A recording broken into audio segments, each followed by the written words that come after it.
Good morning. It's another Tuesday. Another Black Desert Online stream.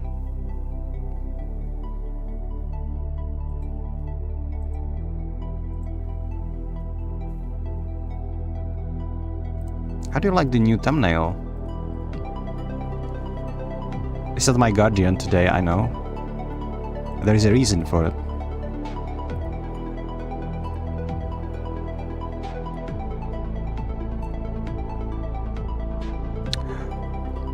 Mostly because today we are going to actually play my Deadeye and finishing season with her.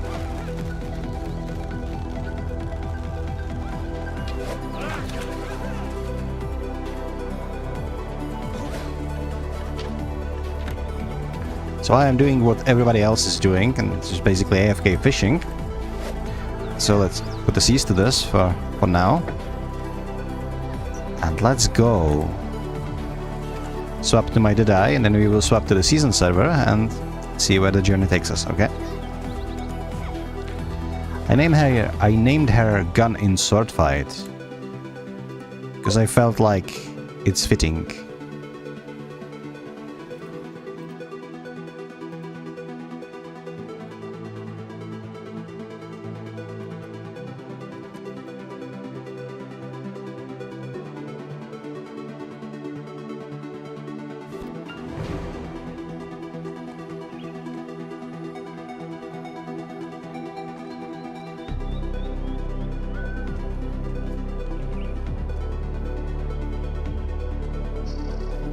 So our current goal now is to get a lot of these stones, so I could finish my Tuvala all the way up to pen. And once I have my armor and weapons sorted, then we will start enhancing the accessories, which is something I dread the most. I did finish Valencia questline recently.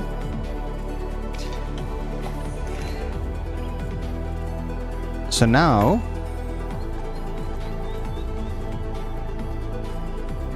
we will need to go all the way here and start Camasilvia questline. But maybe before I do that, actually. We still have 12 hours on our compass. Maybe I should utilize that. And hold up. Why do I have two compasses? What are we doing? Why? Okay, I need to sort this inventory nonsense.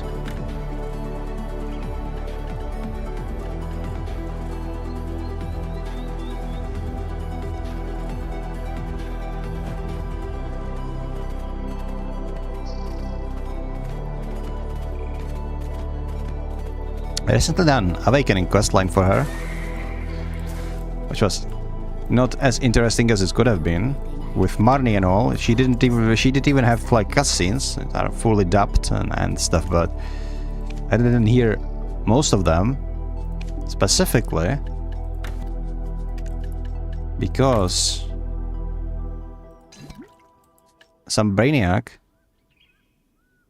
at Battle Abyss thought that it's a great idea whenever you launch the game for the first time or whenever you reinstall the game. By the way,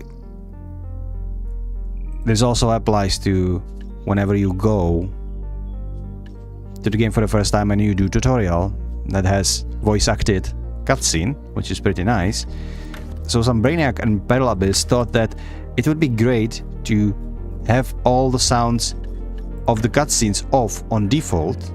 So whenever you log into the game for the first time, all you see is completely mute cutscene that you can do nothing about. Before only after that can you go into the settings and enable the cutscenes. So yeah, great design decisions, guys. This is something that must have been really. It takes 200 years of game development, so to speak. Who does that, really? Realistically, who does that? Why? Okay, let's sell all of this.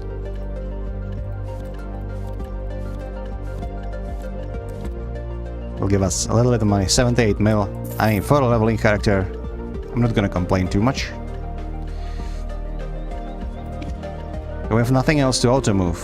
Okay, Katan Awakening Weapons, all of these. I don't know what I'm going to do with all of these.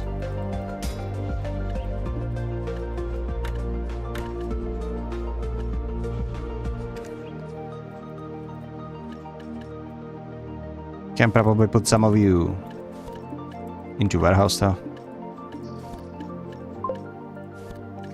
Video devs, we heard you. You don't like we made so much cutscenes. Now you don't have to listen to them. Yeah, that sounds about right. Yeah. Actually, you know what? You know, you're probably right. I think yes, that's it. Yeah, perfect design choices. 10 out of 10. Would not listen to cutscenes again. Especially when it says like the cutscene is unskippable. It's apparent that they really are taking inspirations from hit pieces like Final Fantasy XIV, and apparently the best thing that people love at Final Fantasy XIV is unskippable cutscene at main story quests. So now we have that in BDO as well. You know, just take that into perspective, okay? Let that sink in. Okay, I think we're ready. Cool. So let's take our mount. Now look. I have killed like these guys. Crescent Shrine. Right. There are a couple of more places where you can get. Hold on. There are a couple of more places where you can get like more Tuvala equipment, you know, some pre-enhanced accessories, some lovely stones all over there. So there are Nagas. I don't know if I've done Nagas or not. There are Fogans. I'm pretty sure I haven't done Fogans just yet. Okay, we will have some over here, but I don't want to double into that just yet. So what you want to do is you want to open your monster zone info, just like this. And here we'll go to Valencia, and then you're gonna check. Okay, so we have Bashim base. I've done Bashim, as you can see. There's more regional classes. Basilisk then, currently unavailable. Probably I'm not high enough level. Okay, we can go to Kadri ruins. Okay, we can go to we cannot go to Centaurs just yet. Okay, Crescent Shrine we've done. We haven't done all of the Desert Nagas. I don't know why this is unavailable. That's weird. We've done Gahas Bandits. Histria Ruins doesn't have that. It's too powerful for seasonal characters, I guess. Pilaku Jail and Route Sulfur Mine. It's unavailable. It's probably a level issue as well. We could go Titium Valley. Vale? I don't know. We could go Varagon Nest. So what we're actually going to do is wanna start at Fogan, because they are the closest to us. Luckily I have this lovely horse that can run through desert, so we'll be there actually rather quickly. Like with Compass, and I did grind him my Histria Compass. I just have it on my main character because you cannot put it in family inventory for whatever reason. Can't make it too easy on the players, right? If you've spent 1 year grinding the Compass, well, you can now use it on one character only. And you cannot even pass it with mates. No. If you want to pass it to another character, you know, we can. We, the great masterminds behind Peril Abyss, we will allow you to pass it. But you need to go to the city, you need to put it to the storage, then you need to go with another character to the same city and take it away from the storage, because by being the most inconvenient thing possible, it is a great reward for all your hard effort by grinding the Histria ruins for last 9 months, which is what I've done, by the way. I digress. let's not make this a negative stream, okay? It's a lovely day, it's early in the morning, and we have lovely 2 hours or maybe more in front of us together.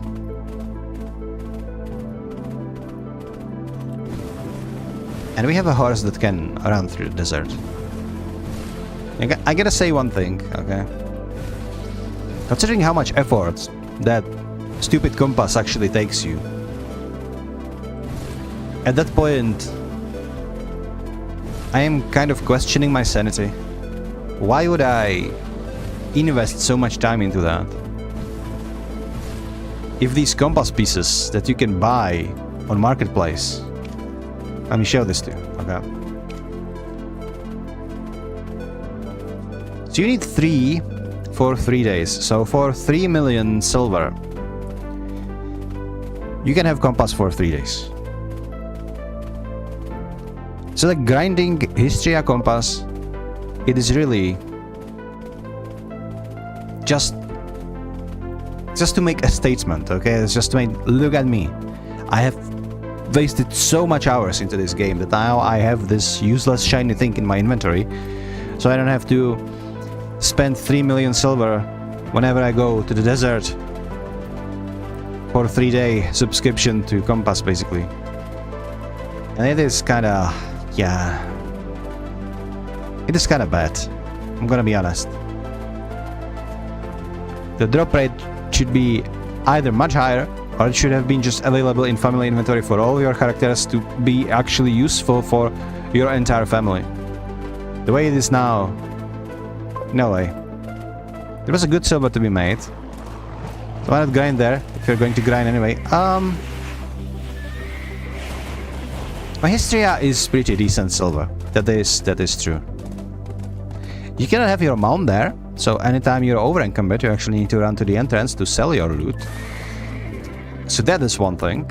But other than that, yeah, silver isn't bad. The trash loot isn't bad. They do drop some Tungrat accessories, which is like whatever.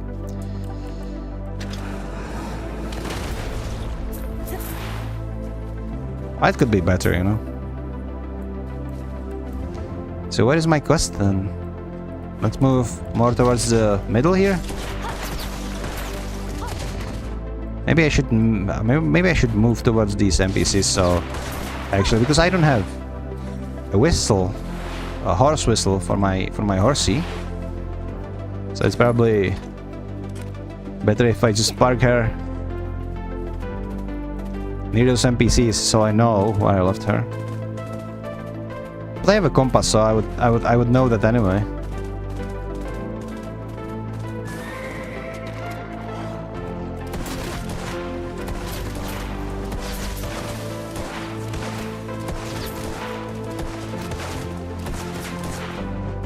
Okay, you know what I'm going to do? I'm actually going to eat one of these foods to have a little bit more AP.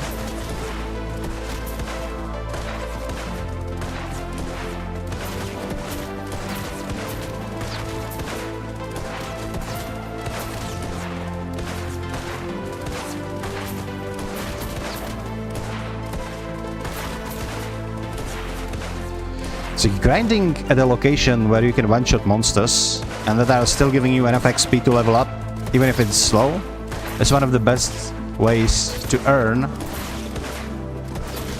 time-filled blackstones for your Tuvala gear. However, and I need to stress this, another good way is to do these regional quests, because they not only give you some stones to actually enhance your Tuvala, but they will also give you some shortcuts like... Okay, hold up. Nice. Rocket jump. So they will also give you some shortcuts, and by shortcuts I mean like Tuvala accessories.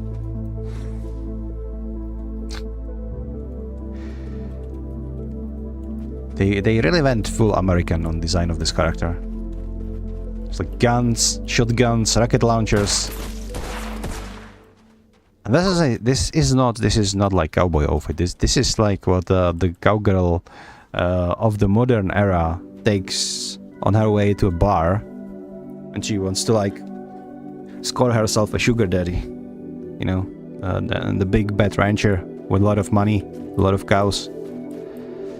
Because I remember, okay, I remember when you got like 20 stones for the quest. 150, it's 100, not 150, but it depends on the location. In some location you have only like 20, on some you get more, and as the second part of the quest, you will get even more. You will get like dual accessory. So it is good kickstart. As you're gonna try to enhance those accessories to pen anyway.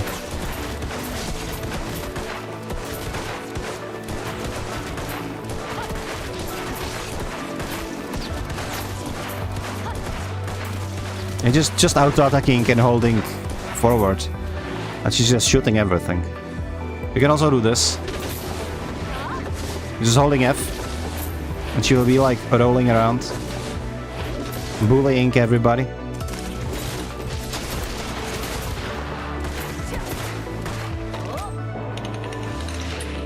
This is also fun. Turning the game into first-person shooter. Because why the hell not? And thus, straight up from Overwatch. Just aimbotting McCree.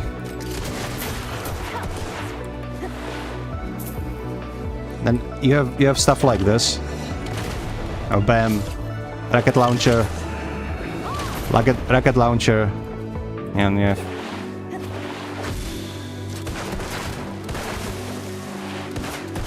I should be like. Was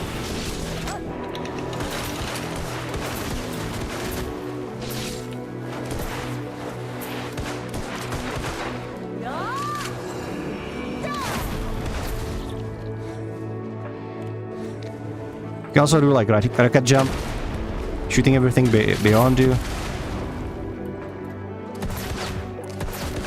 It's just full America, okay?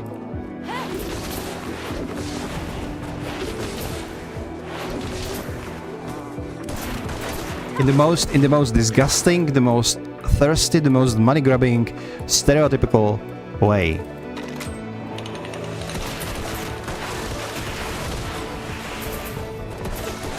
Because she represents America as much as, for example, fat guy with a beer in hand and sandal and socks represents like stereotypical Czech person, yeah. And that's about right.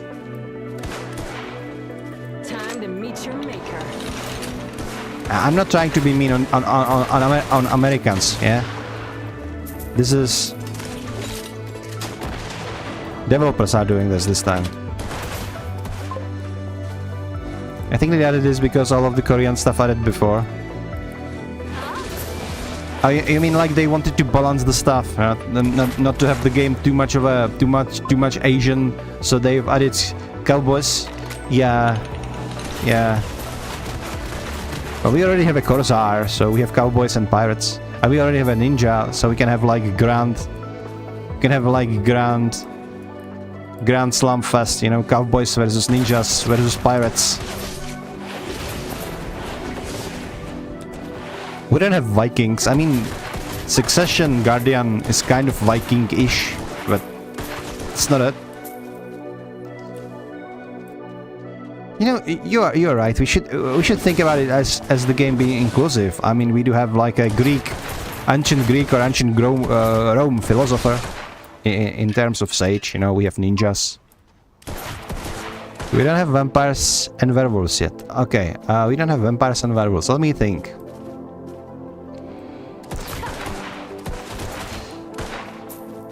So you could argue that sorceress is kind of...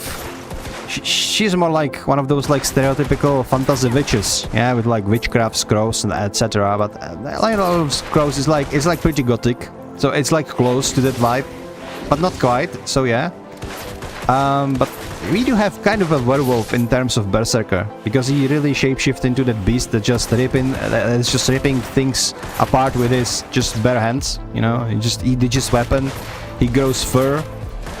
So he is pretty much werewolfish.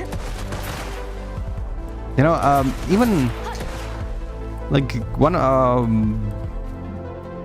how to put it, one of the, like, not root cause, but like root legends about werewolves is actually coming from berserkers of like the ancient Slav, ancient Celts, or like Northerners. But the berserker was like a champion, but it also was like a bear, and it's in the name. And they did like identified as various animals. You know, usually bear, wolf, that sort of. They believe that like by inducing rage, they will like get these animal traits in the combat and will be even more deadly. Nowadays we call it like seeing red, bro, and everybody's memeing on it because it's not working. But at the time, rage was a pretty powerful weapon, because especially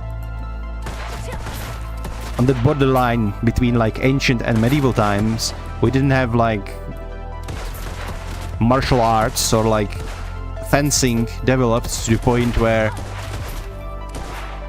you would be able to outmaneuver somebody with like technique and clear mind. So really like strength and being angry was very prevalent on the battlefields, and all of those like combat arts, you know, chivalry, knights, all that came after. So there you have it. So we do have actually werewolf. We didn't have vampire yet, but you could argue that Maegu, being like the fox spirit, you know, it is pretty vampiric, because she like eats souls, but it is not blood. You know, and like the witch is like pretty, sorceress is like pretty gothic as well.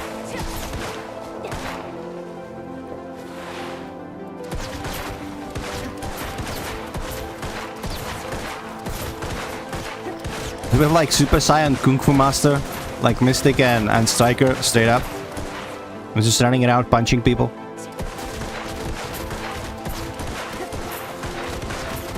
You can have like a samurai as well. Meiwa and Musa, right?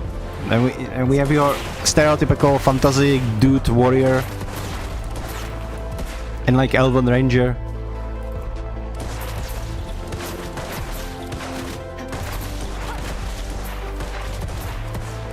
Yeah, we just have it all.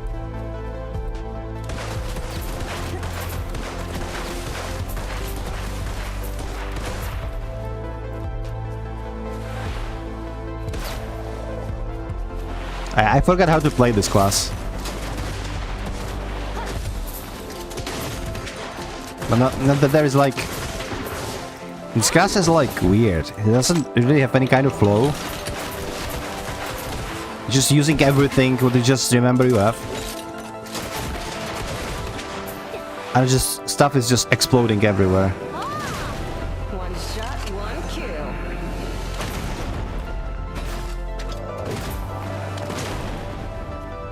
There was also like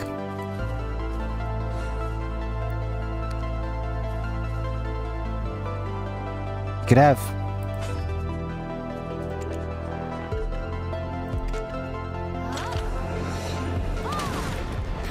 so we have a mortar also. And there is also like evasive. Oh, so this is evasive. So you evade and then you shoot them with the rocket launcher. Then there is like another event where you like shoot the rocket launcher on the ground and jump. Then you have like another rocket launcher, which is this. Then you have this rocket launcher. And you have this.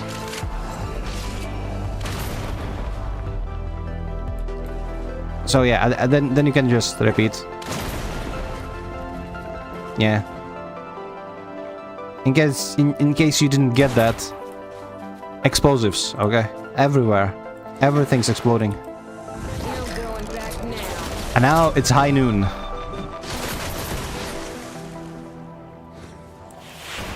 I might be basic bitch, but I think this Black Spirit Rage skill is just so cool.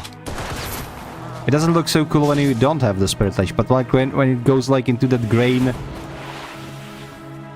area, you know, this grainy old cheesy movie, you know, like a western. It just looks so cool. They got me, okay? Sometimes a rule of cool is so powerful that it overpowers everything else, especially common sense. It's like, yeah, she might be like a cowboy in a fantasy world, but I can do this, so I don't care.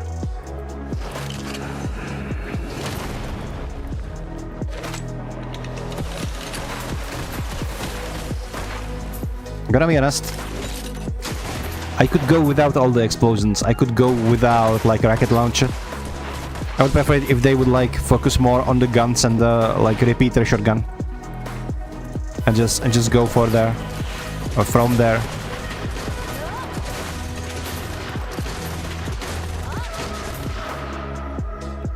It's like they call it a shotgun, but it looks more like a Winchester gun.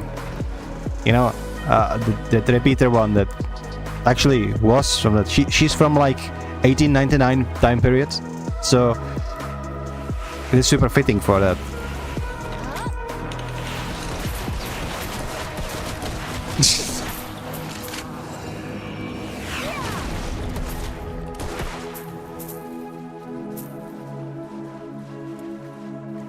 They really make the game feel like a more like a shooter.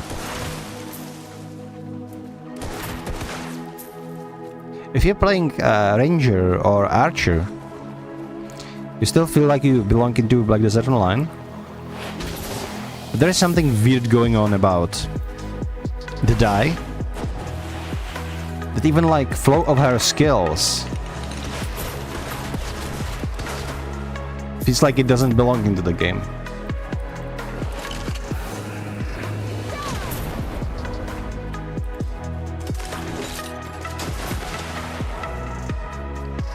I don't know, my gripe is that like these enemies are rather easy, yeah? So there's like no problem, but what if I actually gonna have to deal with enemies that I'm not going to be able to kill in one shot, you know? So you essentially have like full ranged character.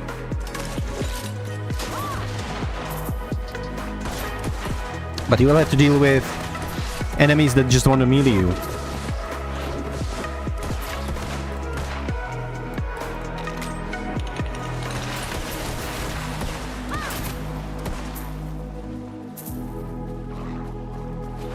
Yeah, let's enjoy the cool animation again. You don't even have to aim. She'll just kill everything. Even though it has a target, it does have a target limit. So you must be sure you didn't pull too many. I can only imagine how disgusting this can be in PvP. You just essentially have a aimbot and just shoot every player before they even get to. Fire in the hole.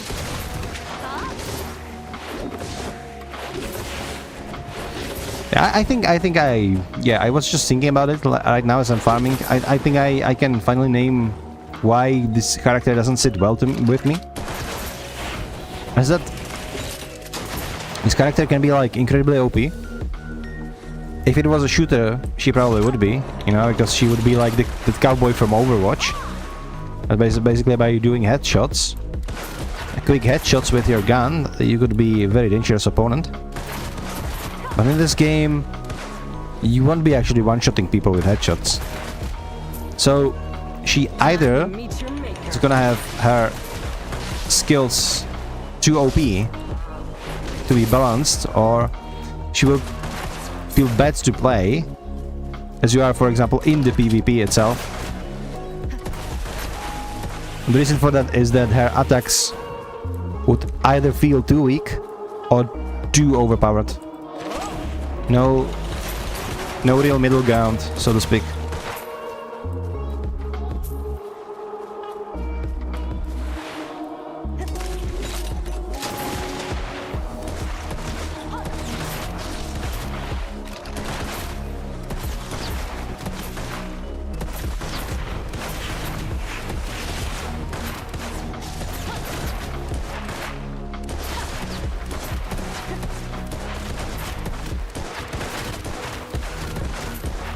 It's really a fun character to be like fooling around. Because you can swing a rope, you can do a rocket jump, you can slide everywhere. You can also do this, which is like super cool. It's like Max Payne style, just running and gunning. It's kind of... It's really cool design. I just don't think it's fitting for this game. But then again, we have it, so might as well enjoy it.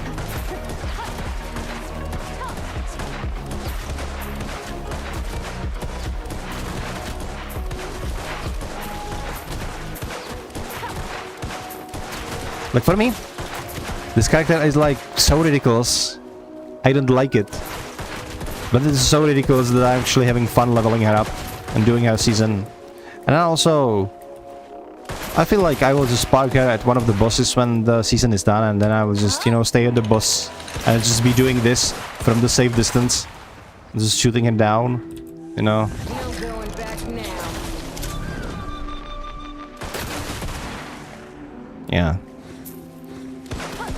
Like ranged characters, especially if they're alts on bosses, are a great idea, because you're not putting yourself into too much danger.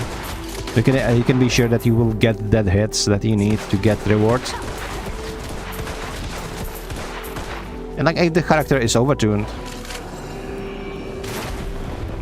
then yeah, at least he will be helpful to all other people who are doing the boss. Okay, sorry, I was adjusting my keyboard and stuff.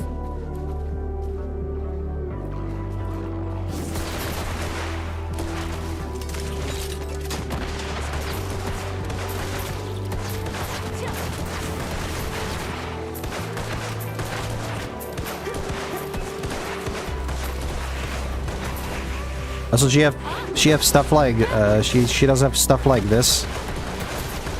We can literally just do gun kata from equilibrium, just shoot around like crazy. Yeah, great voiceover also. Okay, I have a gripe with my chat though.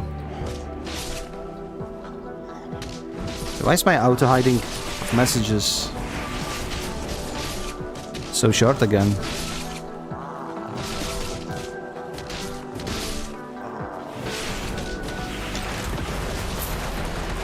Let me set up my chat, guys, okay? It's not funny. Is it Afuaro? Yeah, it's Afuaro. Where is he? It's a free. Yeah, free Blackstones, basically.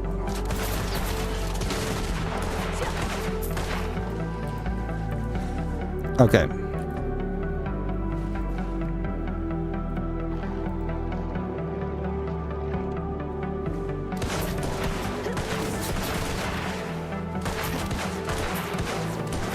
Okay, now the messages should be there 10 times longer now.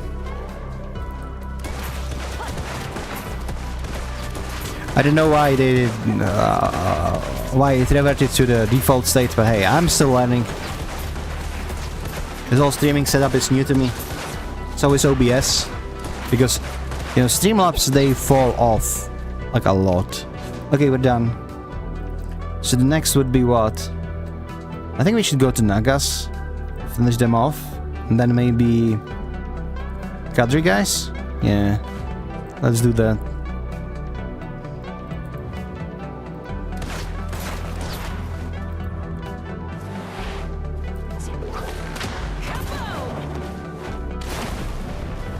This is so cool though. This Araka jumping around like a madman. Sorry, mad woman.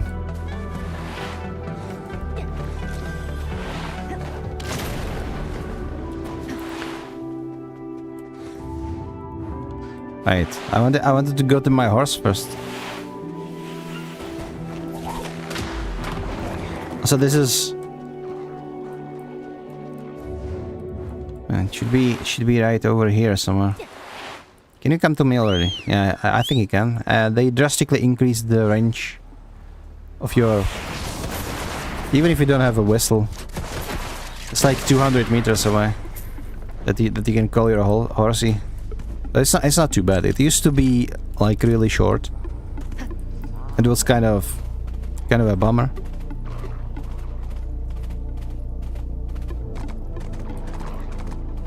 But then they released like a global whistle or global horn that you can of course get for yourself in the cash shop.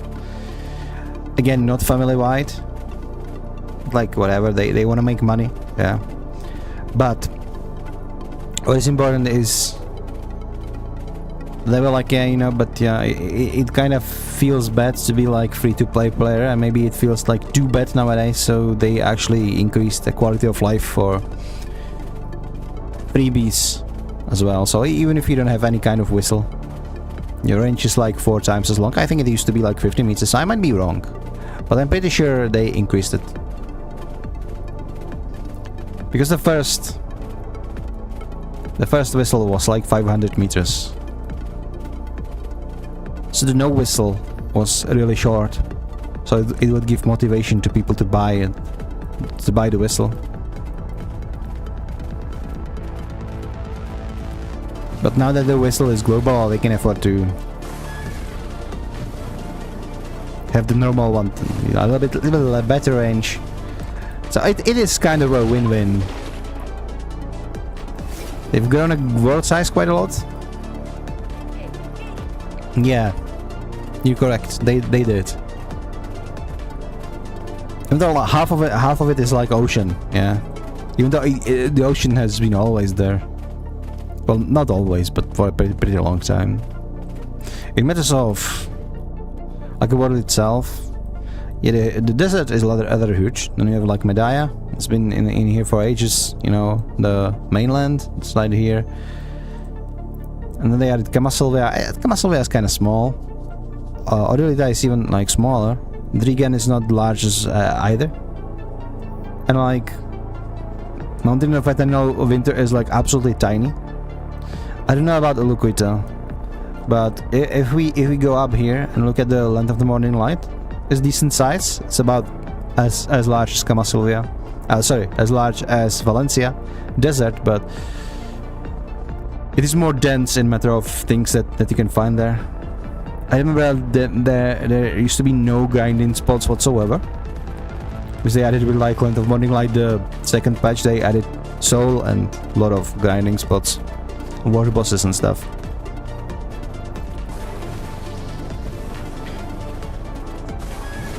So whatever they did, it's much better than Portrat.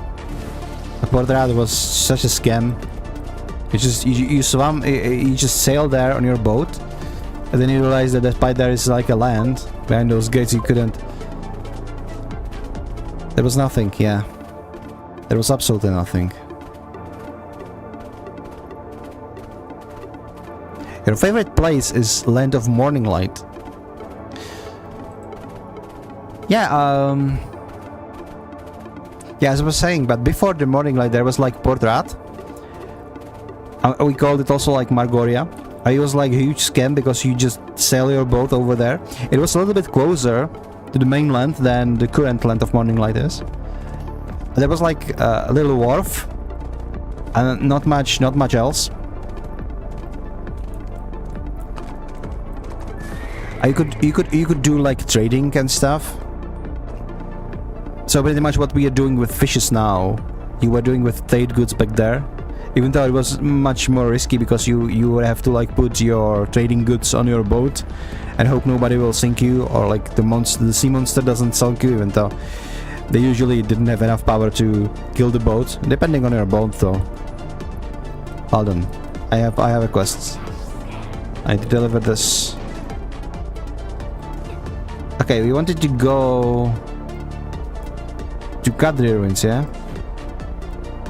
Probably gonna stop at this gate. So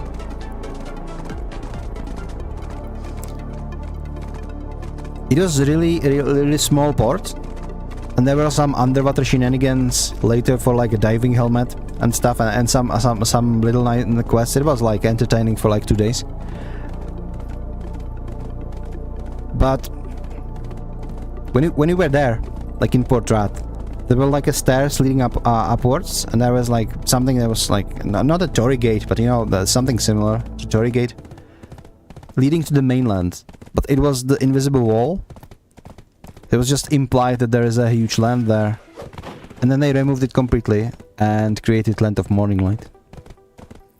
And they created Land of Morning Light in like 2 waves. So first, you had absolutely nothing there. You had some hunting monsters and the boss rush that we still have. We still have those bosses in the way. And then later, they added... Morning Light looks pretty, to be honest. Yeah, so then later they added Soul, and essentially what was like the second part of Morning Light. And now we have grind zones and even war bosses and even more quests. I didn't even finish all of the quests. I want to do... someday I will just do... Because on my Striker I have almost no quest completed. Because I think I finished like Valencia with him back in the day. And then I stopped playing him, and meanwhile they remade like Serendia and Balenos questline with all those, and Calpheon too with all of those like new cutscenes and stuff. And I pretty much have everything on him still open, so I will do like a huge stream and we will go through all of the questline, you know, to see like all of the story that is currently in game. You know, I thought it could be interesting. And the Morning Light, yeah, it is pretty. I understand a lot of people like it and like it too. I have like one of my nicest screenshots is when I was leveling my Dosa on my season, and I said him because I thought like it is a Dosa, you know, it's like some sort of Korean legendary warrior, so it would be fun to level him up in Land of Morning Light. Oh god, the music so loud, so I need to tone it down a little bit. Okay, so I was leveling my Dosa, and I found like this little altar, this little Asian style altar, and it was night. So I set him on the railing, and there is like a, you know, what am I doing? I can freaking show you. I will show you the screenshot. Okay, hold on. Why am I describing this? Okay, let me. Okay, so what are we going to do? So we're actually going to. Okay, where is my?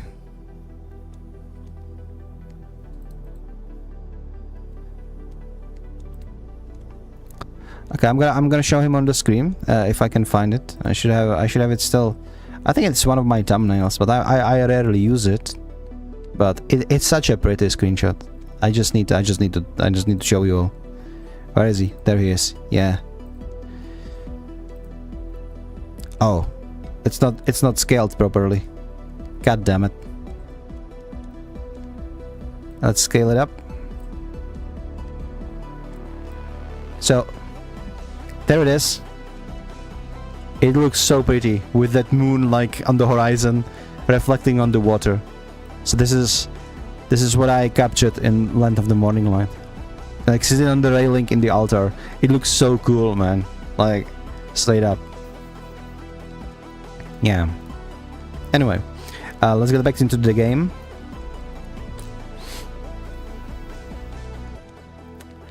It's like saying that the Land of the Morning Light looks pretty. I don't disagree. It does look pretty. Like I recently figured out that I can actually farm at Honglim on my mains, and it actually is rewarding me pretty decent silver per hour.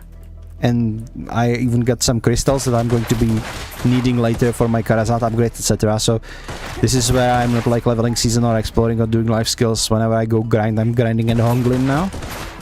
It's pretty chill zone to grind it. And I like that location. It looks like there are a lot of like nice trees around and nature. So it does look pretty decent. But to be honest, Black Desert Online in general is a very nice looking game. It does have so many nice looking locations. But when I say like Land of Morning Light is nothing exceptional for me, I don't mean that it is ugly. I don't mean it is pretty. It is pretty. It is very pretty. But most of the locations in this game are pretty.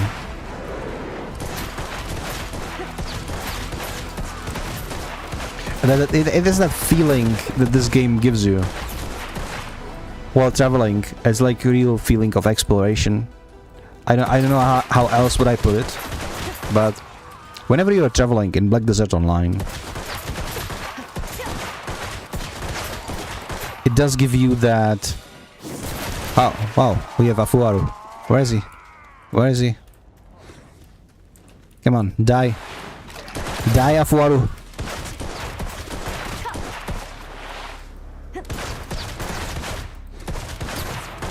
Everybody hates this little guy. Like, I remember when the quest for him was mandatory part of Valencia questline. It made me hate him so much. But every time he appears, I just leave everything up and I'm just going to kill him straight up.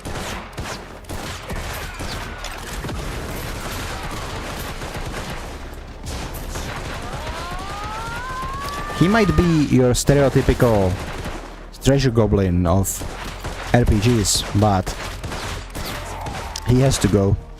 He has to go every time. No excuse. Anyway, so as I was saying, the game gives me this strong feeling of adventure and exploration that I haven't feel in gaming for a long time. Because I have been playing games, how long? 35 years? That's about right. Yeah, I haven't even got to the school yet, and I've already been playing the game. But the games back there, it was like little games on floppy disks on like 386 PC. It's really ancient nowadays, and it usually gave me, as a kid, that feeling like adventure, exploration. You know, like I'm really somewhere. But Black Desert Online is something that reawakens some of these feelings, even now. Even when I've like seen a lot of games and I've seen it all, done it all. Especially with places like Valencia, it gives you the feeling of like adventure. When I was reading the novels from like Karl May, who was like a German novelist. I was reading about like fictional stories about natives in America, you know, and cowboys, and this sort of thing. But part of this was like this, exploring of the New World. You know, the natives, cowboys, etc. And the other part was like the Middle East, where he was like traveling deserts in his novels and meeting like desert tribes and all that.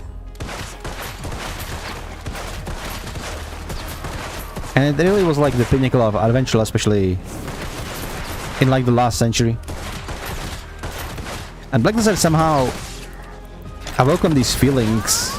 It's partially because it really does have nicely done deserts, but also the fact that you can literally travel the world of Black Desert and encounter these different cultures. But this is not a theme park like World of Warcraft is. It is one huge living, functioning world where these cultures really interacting with each other and make sense that they are there depending on the climate, depending on the various culture, various architecture. The Valencia really looks like some sort of Arabic city of the medieval ages. The Cama Sylvia is that kind of magical forest of elves. You know, Odilita is more like Gothic style, medieval ages Europe, whatever. Yeah, Drigan as like the borderline China, you know, Mongolian. Then you have Land of the Morning Light, which is this ancient Korean night nature with soul and stuff. You can feel like a pirate when you are cruising Margoria seas in the ocean. It is all there. Now, if you wanna explore some cheesy science fiction, you can do the Magnus quest line. It is in the game also. So there is a lot. There's lots and lots of exploration, and it doesn't feel like a theme park. It really feels like a sandbox. It might be petty for me to say, but for me it is a really crucial difference. I've been playing World of Warcraft Going back now. a lot, right? And World of Warcraft is a theme park. It just is.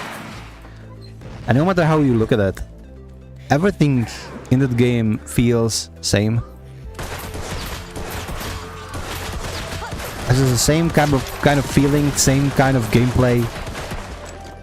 The only thing that really differs is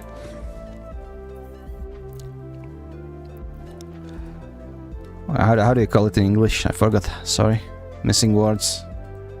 Like in theater,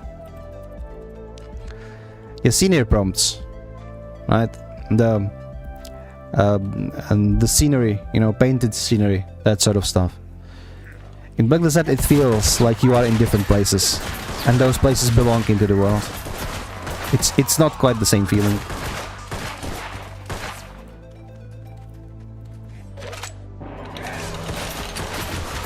I had the same kind of feeling about New World, by the way, the similar one. The problem with New World is that, unlike video, it's not as much fun playing. It grows stale really quickly. So even despite all of the pet peeves I have with this game, because this game is far from perfect, like, don't take me wrong. It looks beautiful, the combat is usually fun, but this game has so many stupidities in it. But even despite all of that, I still play it simply because there is nothing better to play, so to speak. Nothing that would scratch that itch for exploration, for adventure, for smooth combat, for this huge living world that you can share with other people. Like, sure, we have World of Warcraft, we have Final Fantasy 16, we have RuneScape, we have all of these great games, but it's just video is just so smooth and so pretty to look at. In the end of the day,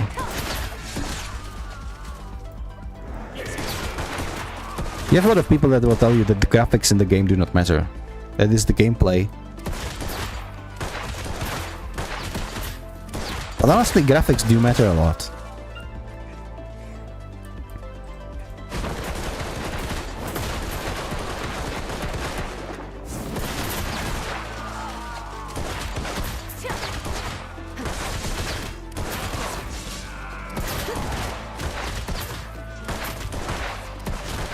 And what I mean by that is, you can have absolutely amazing gameplay in a game, okay? So imagine you have two MMOs. Both of them are great. There are slight differences, but both of them have absolutely amazing gameplay. What will be the factor for a person to choose between those games? Well, if both of those games are all amazing, then you will choose the one that looks better. That's just a fact. So gameplay can carry you only that far. So if somebody's saying that the graphics do not matter, it's not the entire truth.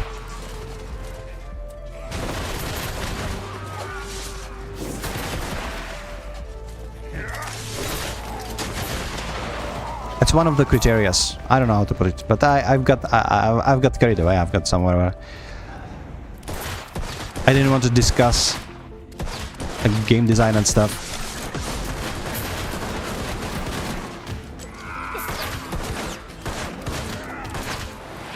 Wait, what? You have a Berserk commander. What is that? Is that you? Yeah, it's him. There's like a lot of people assisting him. So they actually created a new event in this location too. Interesting. Okay. Rocket jump? Rockets? Rockets? Bullseye. More rockets? Sorry.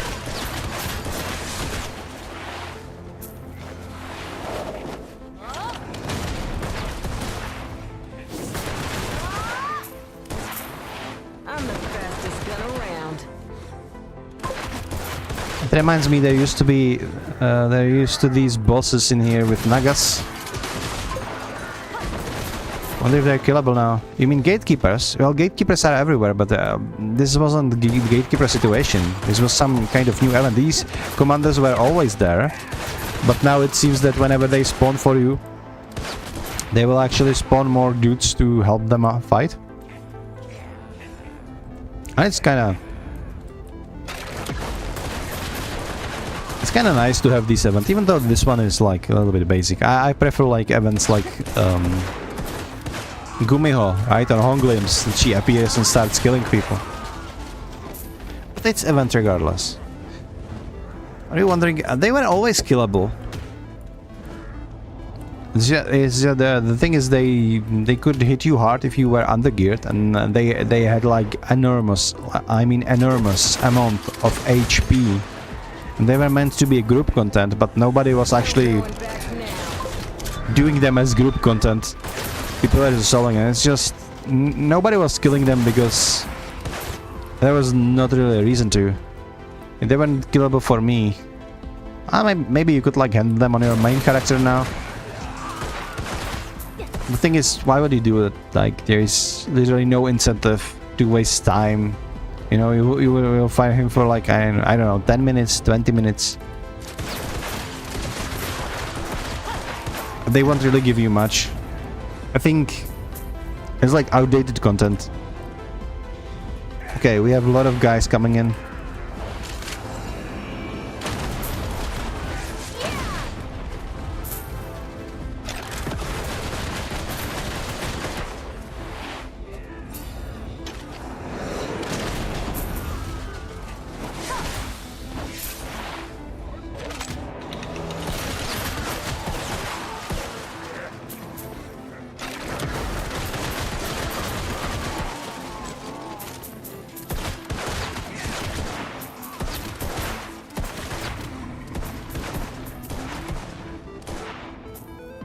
What the hell?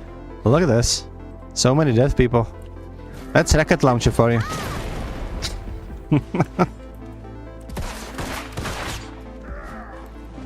Okay.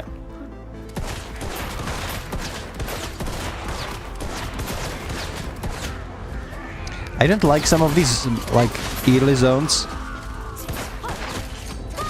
Mostly because of how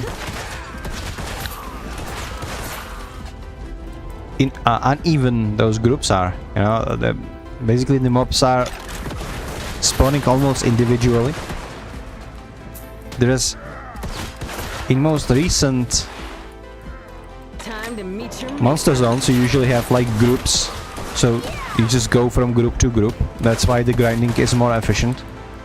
It's not only that the loot is better, but that also like killing these monsters feels faster, and you're just killing them by group, or and then you have spots like Honglim where you don't even have to move, you just keep killing, which is like the most lazy style of grinding. So naturally I love it. We do have like groups every now and then with Kadri Ruins. It's just, and then you have this, yeah, this is not like a... They're just wandering around, not doing much.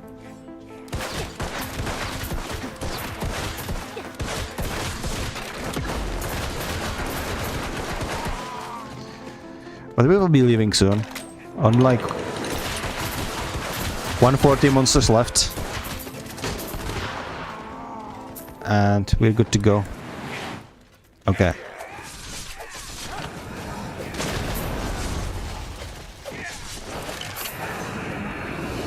Wait, another Afuaru. Where is he? There is he. Okay, there he is. Okay, okay.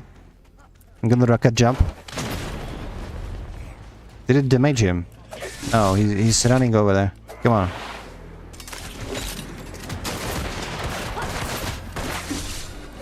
He's attempting to flee. No! I'm stunned.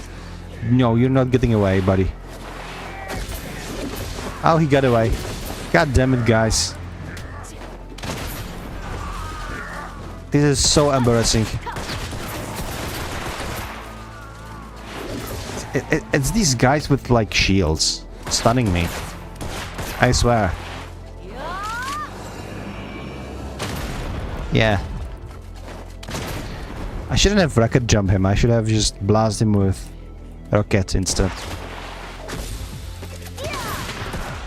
I'll just do this. Gun him down. That would have worked.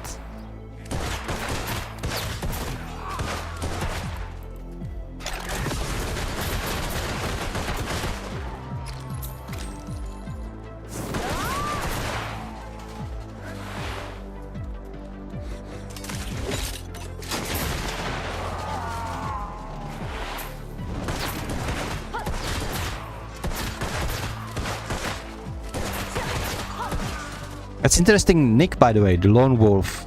Is it from The Witcher?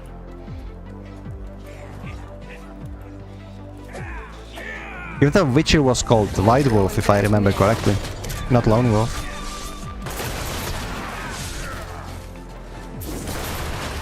I actually remember when I was a kid, we had something that we used to call like game books, which was essentially like a book full of independent paragraphs of various stories, and you would play it sort of like a visual novel or like a D&D kind of. So what you could do is like you would read a book and had like your D&D-esque character sheet, and whenever there was like a decision to be made, it was like, do you want to do like go left, or do you want to fight the goblins? If you want to fight the goblins, go to page like 33 and read article 1, or if you want to go left, go to page like 45 and read article 2. And that way you would basically live your own story, so you could read the book multiple times, and sometimes you would even like die. And there were various, like from fantasy books to like horror books with like sanity meters, etc. Essentially like solo board games. You could basically just read those books. And one of those series had a hero that was actually called Lone Wolf. I mean, maybe that was your inspiration. Huh? I don't really remember those stories that much, because I was back in elementary school, so it might have been like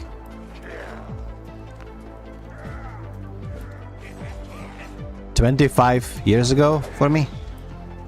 Oh my god, I'm old. That's quarter of a century since I was in like elementary school. Okay. And we're done.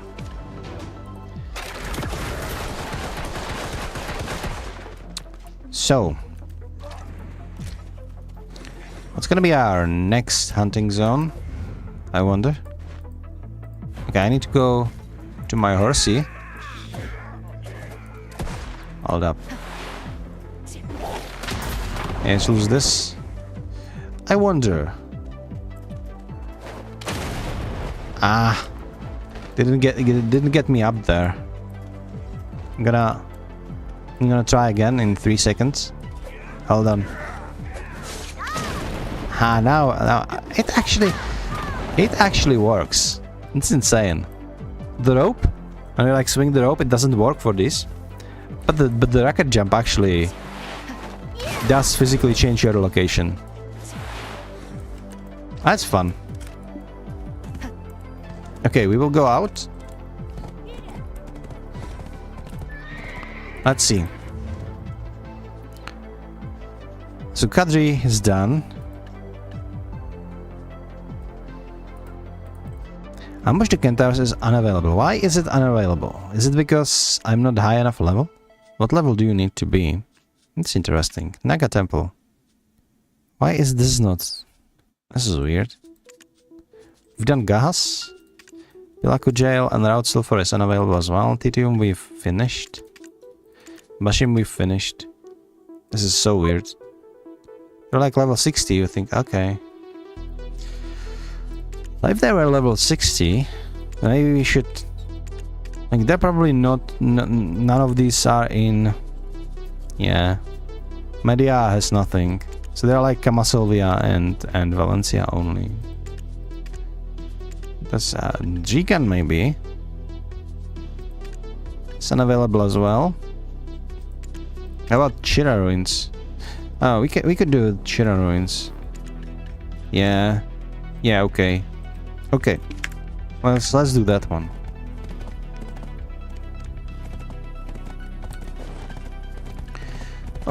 Almost 300 of those. Okay, I'm gonna stash my enhanced accessories right here. I have 3 of those now. What are you gonna weight department? Oh, it's pretty decent actually. Might as well stash this artifact. I've recently cleaned up my artifact so much. I had like 30 out of 30. It was a huge mess. But then I realized you can just do... I had like life skilling. I reduced life skilling artifacts a lot. So I do have like one Hand of Manus, which gives you a lot of extra mastery to all of your life skills. So there is literally no reason to do anything else. And then I have one for hunting, to give me like faster musket reload and more damage on my musket. And that's about it. So I just ditched all of the other artifacts for life skilling because they are not worthy. Especially now that life skilling is united. You don't need that much, and like you don't really need experience. Like boosters. I believe that mastery is superior in every aspect. Because when you have like experience increase to your life skilling, and don't take me wrong, like the scrolls, etc., that will give you extra, those are fine. But like doing it on gear is not really worth it. Because if you have mastery, you usually produce more, and every piece you produce will give you experience in return. So it's better to just simply produce more than having increased experience from what you are producing.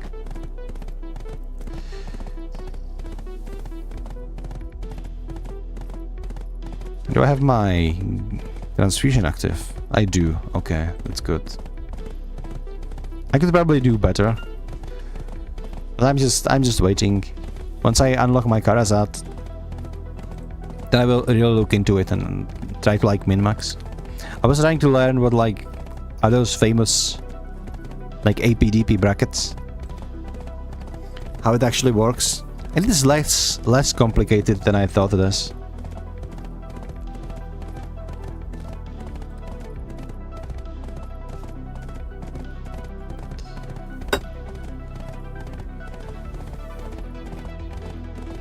So guys, which one of you does have cats at home? Because I have cats, and those are like, they're cute. Those are like some of the most annoying creatures in the universe.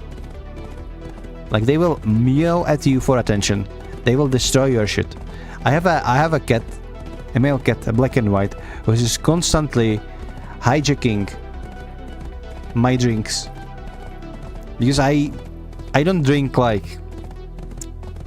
I don't want to see like, you know, one of those overly positive like fitness influencers or whatever, but I don't really drink like sweet drinks anymore, you know, like no Coke or like Fanta, nothing like this. I just mostly drink just plain water. And the thing is, my cats, they love plain water as well, especially when they when they're having dry food. And it's not like we are not giving them their water. They have water on several like places of my apartment, and we are giving them water everywhere. He still comes and just has to drink from my freaking cup with my water every single time. And the worst part is that he is like testing how high is the water level, because they don't see shit up close, you know, cats. So they basically just orient by their whiskers, by their smell, and by their touch. So he always like dump his dirty paw into my water, you know, just to test it, and then he's just washing it down there. So oftentimes it's just for me, yeah. Now I need to go get myself fresh water. because he made it dirty. It's like, and I've given up. Essentially, it's trying to explain to a cat that he shouldn't be drinking from my cup, because he's just going to do whatever he wants anyway.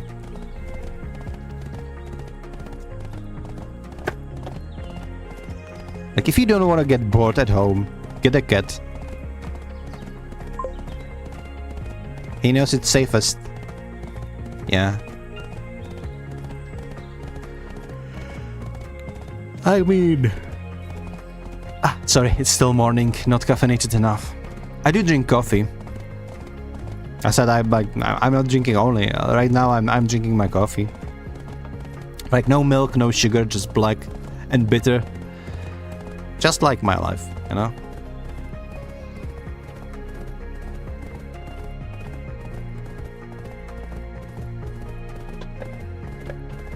I've grown complacent over the year. I have been gamer ever since I was like 3 years old. You know, ever since I was able to like use computer, I have been a gamer. I've been playing like the original Prince of Persia, Tom and Jerry, the beach volleyball, all of those things. And as I've grown older, I have been always gaming. You know, I remember the release of the first Half-Life in the 90s. I was playing the shit out of it. I've been playing like some OGs Might and Magic and Heroes of Might and Magic, the original Age of Empires, the Warcraft 1, the Warcraft 2. We've been playing all of those games. And the life was great when I was like in my 20s. I was like working out, you know, I was doing HEMA for the first time. We didn't call it even HEMA back then, we were calling it the historical fencing. And that's what it was for us. And by the way, HEMA channel incoming. This summer, me and my my lovely partner, we are doing HEMA channel. You know, and just showcasing what we know, like the basics, our progress on Saber, all of those stuff. And regardless, I was like playing like volleyball as well, not beach volleyball, like the normal one. The thing is, when you're at that age, you can do whatever you want, you can eat whatever you want, you had great metabolism, you look great, you're not overweight by any means. But then like the work starts and you suddenly have money and you can afford shit. So what shit I could afford? I could afford like better gaming PCs, I could afford better like food, I could afford games, so I was like keep gaming. I didn't exercise that much, but that metabolism of use, it like tones down. Before you know it, you're freaking fat. Sorry, obese. And well, I never was like morbidly obese or anything like that, but I was overweight. Still am. So I'm trying to tone it down. The worst part is that when you are young, you can do all sorts of weird shit. You don't have money to do it. So you cannot drink as much as you would love to. You cannot eat all of the good thing. You need to like be selective. And then when you can finally afford it, because you have like stable income and you have some money, you know, you're working, all of that stuff. You cannot do it anyway. Because now you're in a stage where the money is not the problem, but the limitation of you getting older is. So, what are we even doing in this freaking life? That's my question. Sorry, I've gone a little bit philosophical, it's just... there is always something that is going to be limiting you. So you just need to grow complacent and trying to do the best with what you can. Not overeat too much, not overindulge too much. Because you either don't have money to afford it, and if you do have money, you are too old. Your metabolism is not as it used to be. You need to work out to have back the strength and the muscles that you took for granted when you were younger. It's just... life is weird.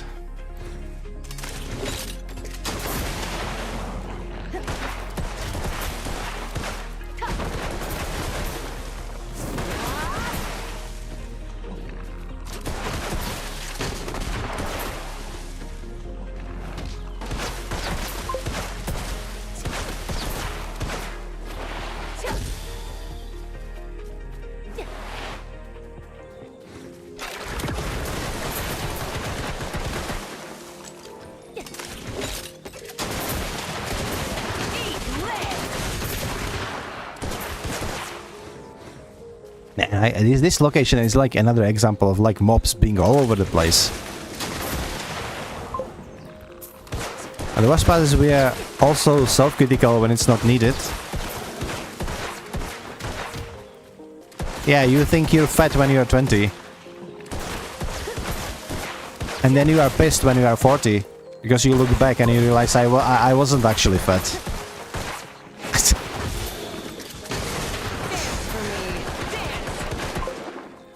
Yeah, pretty much. As you grow older, you find out you are so much better than you thought.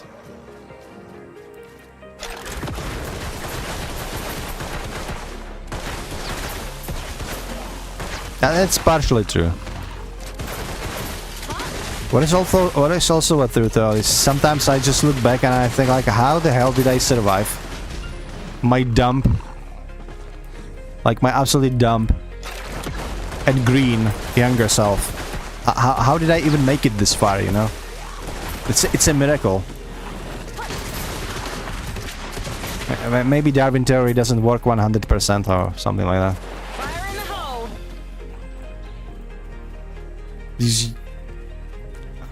The dumb shit we were doing when we were younger. And got away with it too. It doesn't work anymore in this age. Yeah.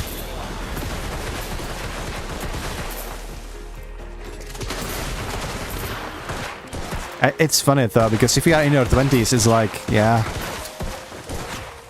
today's hangover is pretty bad, huh?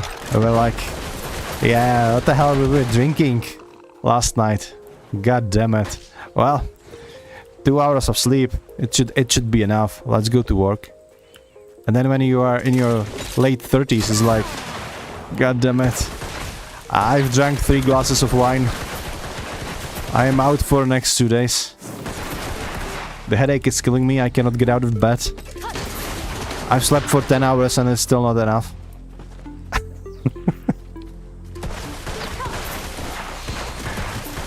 It's called growing up.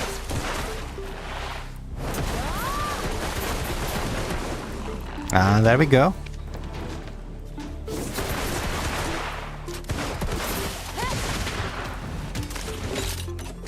Wait, what? It's only for 60 stones. The first part was 120. Now I need to kill twice as much monsters for twice less. Oh wait, I got Garvish. Okay, that's good. That's good. Garvish is always good.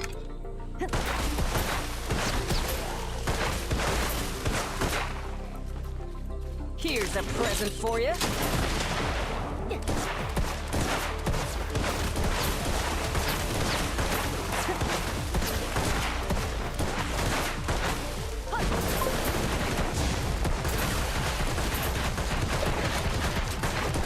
We still get stronger stone in second part of the quest. How puts you 6 feet under? What do you mean stronger stone? There are no stronger stones in the season anymore. There were? I don't really remember. And they streamlined it, yeah? Probably. Stuff so much over the years that I don't really remember how it used to be because it changed several times. They also like... We used to have like enhancing of like armor and gear separate.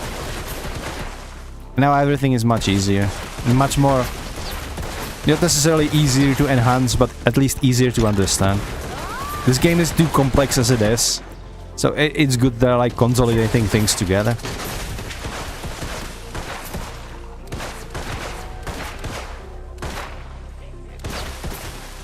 Like remember when they did life skilling for the entire account? That was huge.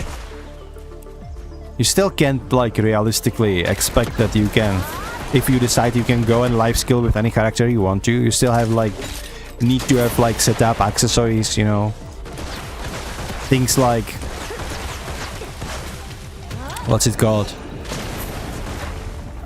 And the dress up, like the life-skilling armor and stuff. You know, you need to have like the transfusion stones and different artifacts.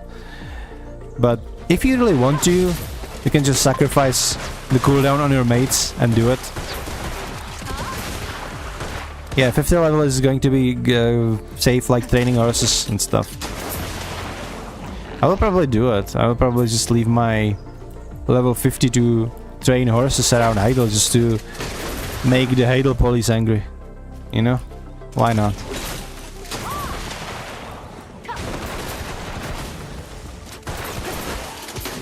I still cannot wrap my head around the fact that there are people who will go out of their way, just be permadeath, sorry, on their characters. And their whole purpose in life is to kill people who are AFK training horses around Heidel.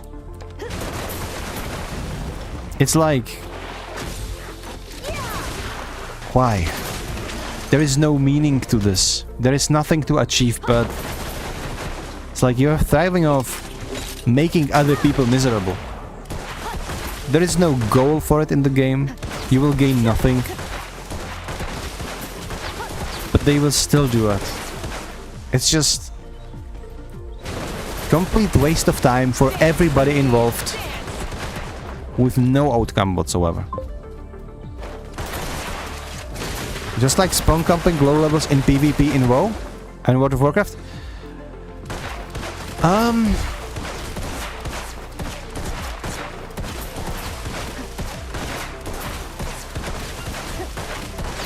Like, are we talking battlegrounds or like open world? Because in battlegrounds it will at least ensure that you will win the battleground. In open world, nobody does that anymore. It's dead. Blizzard killed it with like zoning and with like VAR mode. You could have done this in vanilla. I was like, let's offer stomp the noobs, yeah. But then like the boys came with like high level characters, and then they killed you, and it took you like a long time to get back. So like, it had no purpose. But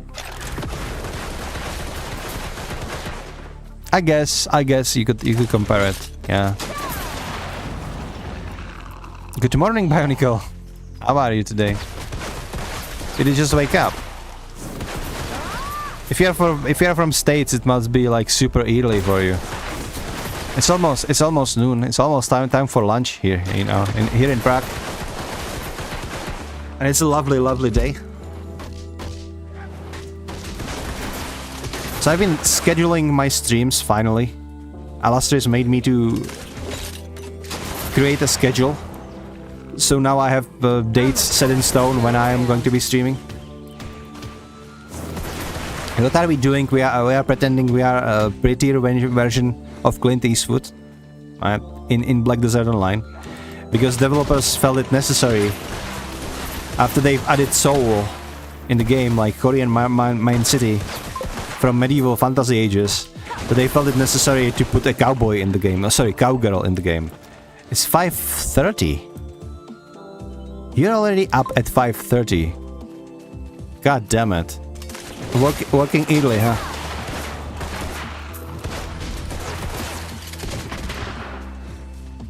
Like when I used to work for a corporation,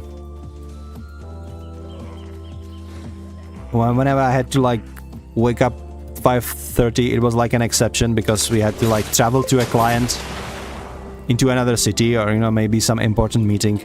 I always hated it so much.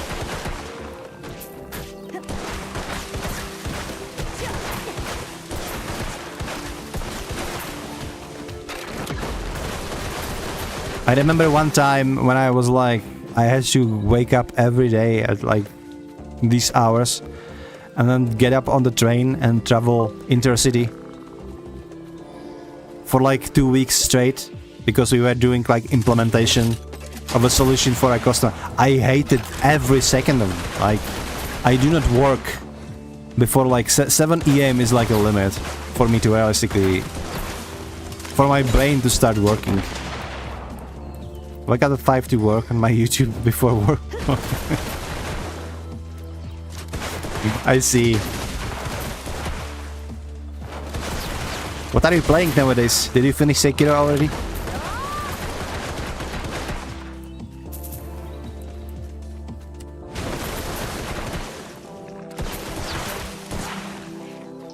To be fair, I am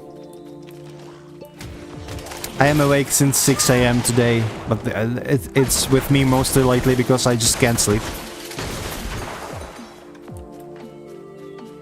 Not because I would have to.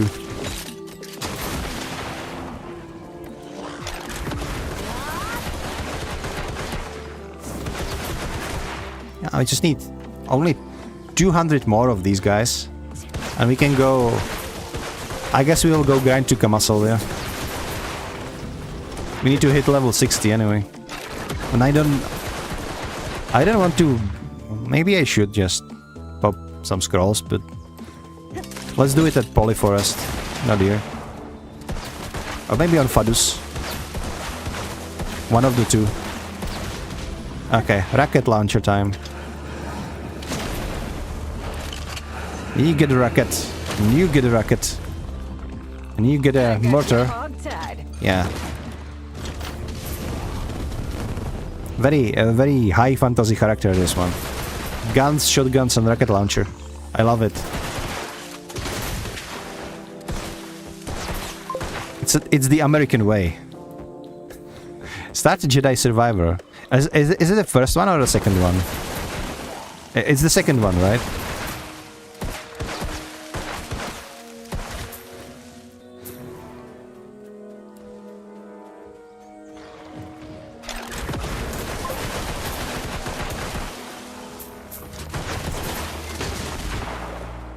My stream is so chill. It is the music, I tell you.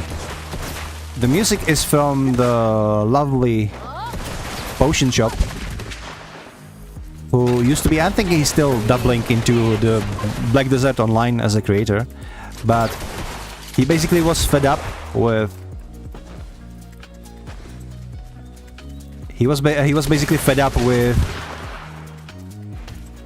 whenever you would like to stream something, and especially in MMOs genre like Black Desert Online, when you grind a lot, and you essentially having a nice music is a must, not to lose your mind, because when you nothing but like killing monsters for like 2 hours straight, for example, without a good music, that's like the best way to just get burned out.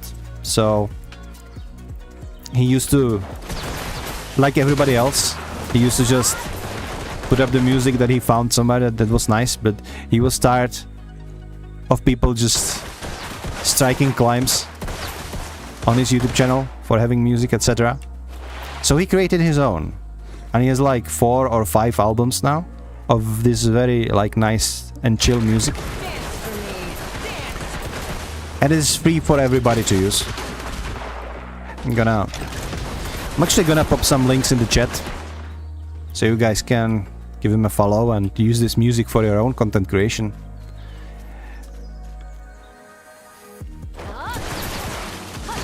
Recently, actually, it's a funny story.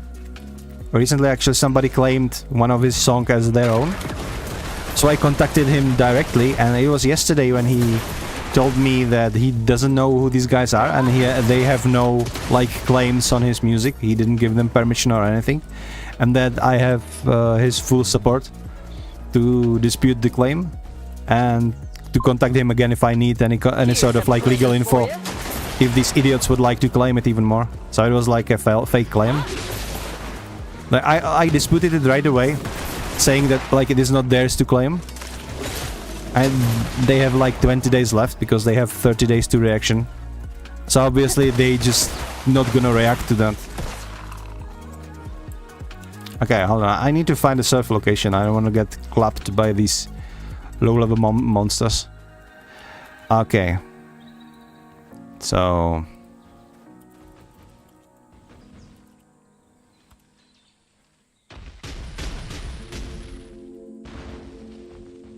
Okay, so I'm going to pop it into the chat. Hold up.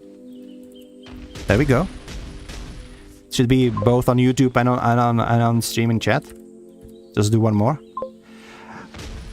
So essentially, he created a couple of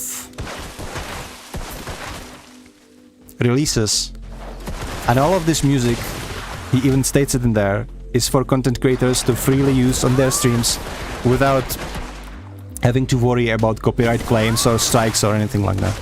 And that music is very nice. Like the way I found out about his music is I actually was watching one of his streams a couple of years back. Mostly because like the video does your typical, like, they have a lot of drops daily. And I wanted the drops, I wanted the goodies, like, because I was just playing casually my game back at the time. I was like, oh my god, this music is actually pretty chill. There was like a song that is called Tsubasa, I think. And that song is so beautiful. I was like, oh my god, what is this music? And he was like, well, that's music made by me, check it out. And he popped the YouTube link. So I went to the YouTube channel. I was like, yeah, there is a lot of this music, and all of this is for content creators, completely free. Have fun. So ever since I'm using it if I need like a music for grinding in games, etc.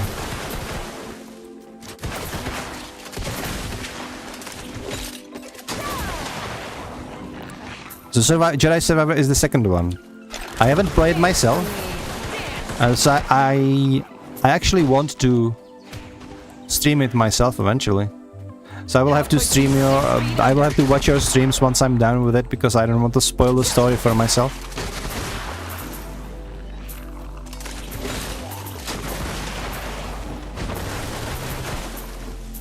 So I'm stating it right now. I'm not going to be watching your streams now, but I will, once I'm done with the game, I will go back and rewatch your struggles, because I'm interested. I played the first game. I think I've streamed it as well, but you know, LucasArts claimed a couple of my not claim, but they're like they mute your audio on Twitch. And considering I had it on Twitch for a long time, and then when I tried to export it on YouTube, it basically went incomplete.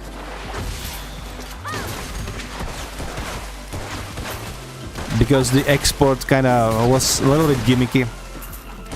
But I did like the first game a lot. It was a very pleasant game to play, and I imagine the second one should be better. I didn't stream it yet because back when the game released, people complained that it had really high impact on their hardware. And there were some like funny shenanigans with like frame spikes and performance. It should be okay now. I also upgraded my rig a little bit since then, so I presume the game should be fine. So I actually have it installed and ready, but first I need to finish Clair Obscur. After Clair Obscur it's going to be AI Limit. After AI Limit, probably Lords of the Fallen, if I manage to finish that one. And after that, I'm planning to stream Jedi Survival myself. It's a very nice game for a Star Wars game. I know that like Star Wars, a lot of people... Watch this, Ultimate. Very stylish. The Star Wars games, like the Star Wars universe, they have a lot of fans. I'm not crazy about Star Wars myself. I do love Star Wars, don't take me wrong. But you have a lot of people who are like... They absolutely love Star Wars. Wait, did we already finish the quest? I'm just talking... Hold on. I need to go back here in the ruins. I think we did finish the quest though. Yeah, we're done. I see. I cannot go even Blood Wolves yet. Let's go to Camasilvia. Let's level up. I'm probably just gonna go do the quest. So we need to go to the Caltheon City. I think we will go through Balloon. So we will have nice nice and cozy air travel time. I'm planning to take a break from the Souls games before I start Bloodborne. You're playing Souls game to take break from Souls games. That's interesting. That's interesting technical. You realize Jedi Survivor is a Souls game. Maybe not like the traditional one, but they're the same mechanic. You're like getting souls, losing it if you die, etc. At least that's how it was in the first game. But it is not just a Souls game, to be fair. It is more action-packed. And you do feel like a Jedi.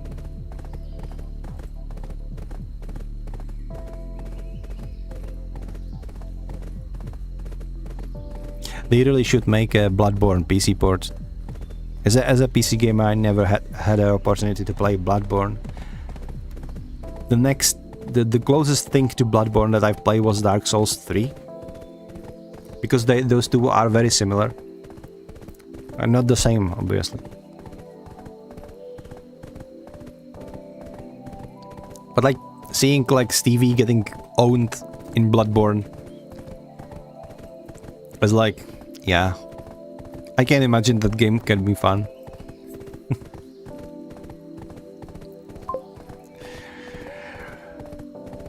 If they ever release it, I bet it's gonna be a remaster. It should be. But they need to be like careful. I guess they do have data that we as a gamers do not have. As like, what would happen if they would like ditch the exclusivity of Bloodborne for PC, and if they would give it to for PS, and if they would give it to PC gamers? How much would they piss off their like console audience? Because a lot of people just don't want PC gamers to have Bloodborne. Like, it is our exclusive console thing. We don't want you guys to have it. We want to do all of the fun for ourselves. Which is kind of anti-gamer take, if you ask me. But I understand where they're coming from. And don't get me started on console wars. Like, some of these console fans are absolutely deranged. Like Xbox versus PlayStation. Go. They would kill each other if they could. Like, they in the most savage and brutal ways. I'm not saying all of the console players are like that. I can imagine it's just loud minorities of the both camps, but they have it for each other like bad.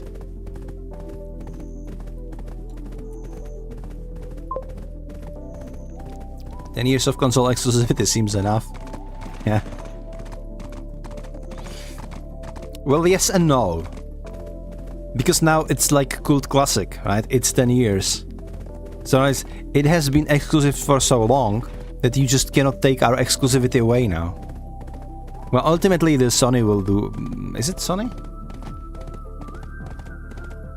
Is it Sony who owns like Elder Scrolls and Bloodborne consoles? PlayStation? It is Sony, right? Maybe I'm crazy. Maybe I don't even know. As a PC gamer, I don't really follow console gaming. The extent of my knowledge on console gaming is whenever some good game from console is being ported into PC and I can play it. That's like my knowledge about console gaming.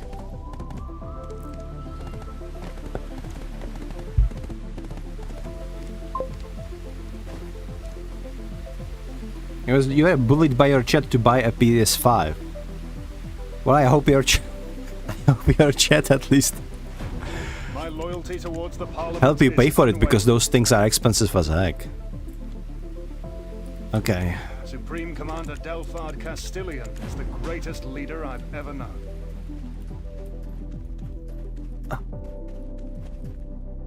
I don't want to do this quest. I feel too undercaffeinated to do so. Let's just just hearing them talk, it's making my head hurt. Well, then, They should hurry up and just redo these quests in a way they did with Serendia. You know, at least like good coherent storytelling, not just reading everything while they are talking about something completely different. It's just my brain cannot comprehend that.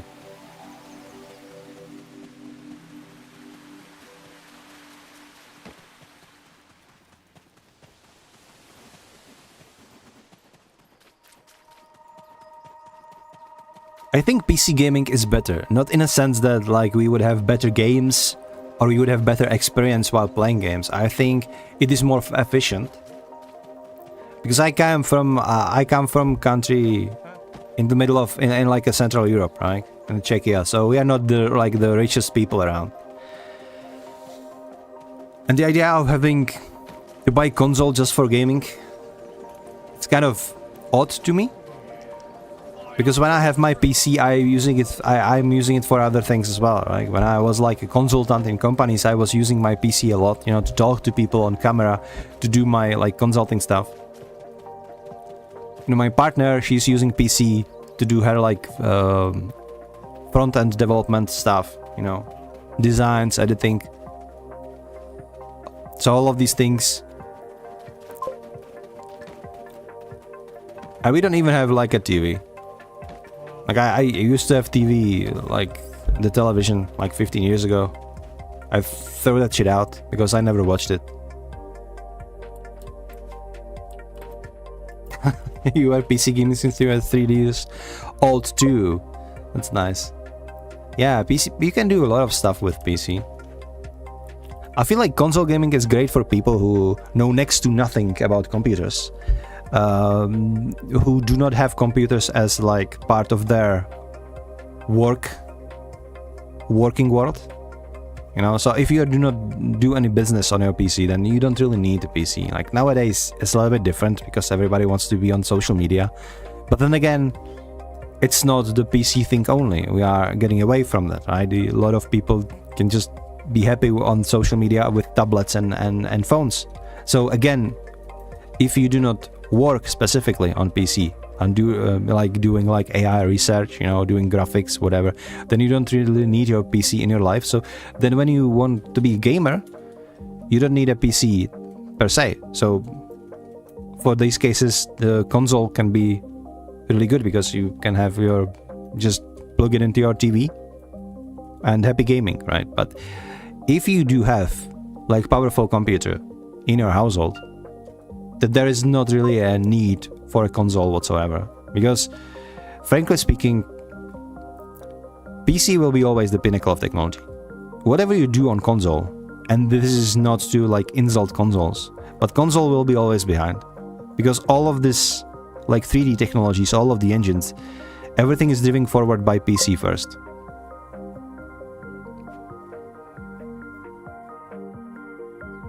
It's kind of fascinating to me that you need subscription for playing online despite already owning the game, at least it was on PS.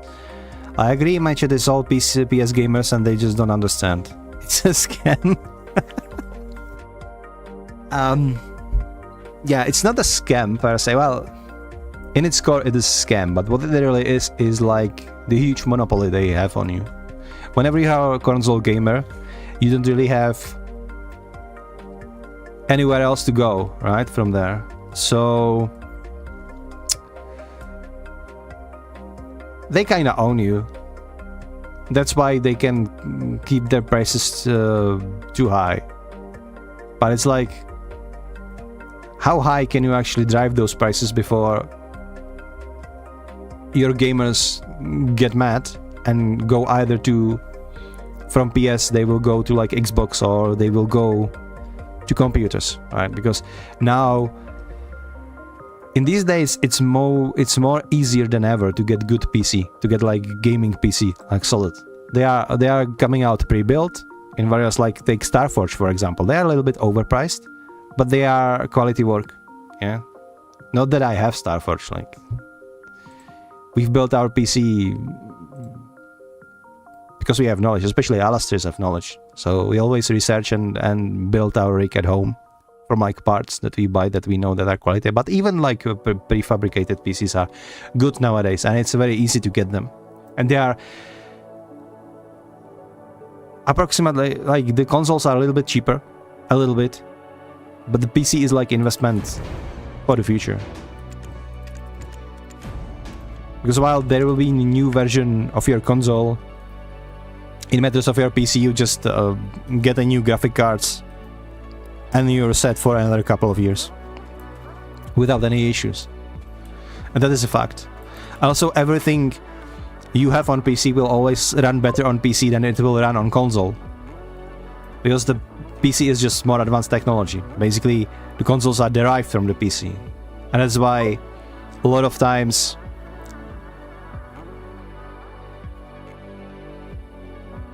the ports from consoles are much better than the ports from... If you port a game from PC to console, it will always look worse than it does on PC. And if you port a game from console to PC, oftentimes they just limit the performance.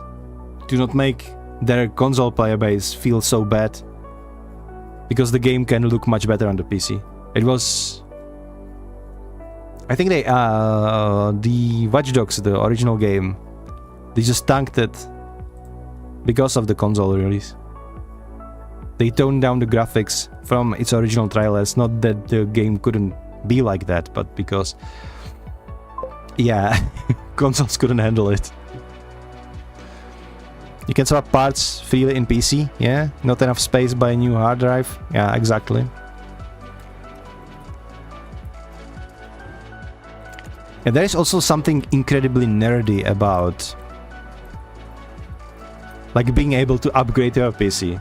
It's just the kind of satisfaction that you will never get with the console. Like, oh my god, I just swapped. I just plugged in a new hard drive and swapped the GPU by myself, and it's just incredibly satisfying. You cannot really open up your console that much, and just they will tell you screw you. We will not allow you to modify our console. 5-0. Yeah, it's never enough. Stop installing new games.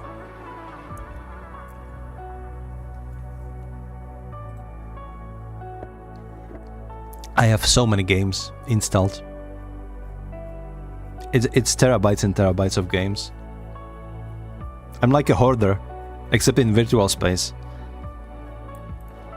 And then like, I'm looking at what I can uninstall and like, then not this, I will play this eventually, not this one. Well, maybe this game, there's like 500 megabytes. Yeah, I haven't played that, so I might as well just, and then I nuke that down, and then I install another game that has like 10 gigabytes. I don't know what I'm doing. I have a hoarding problem.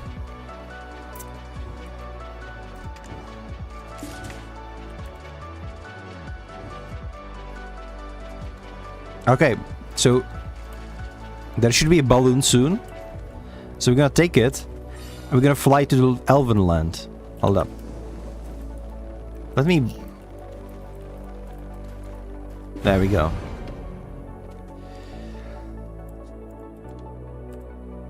Is it correct? Hold on. Oh yeah, Ophelia. It's NPC in Elvenland. So we just need to wait now. Let's just put it right here.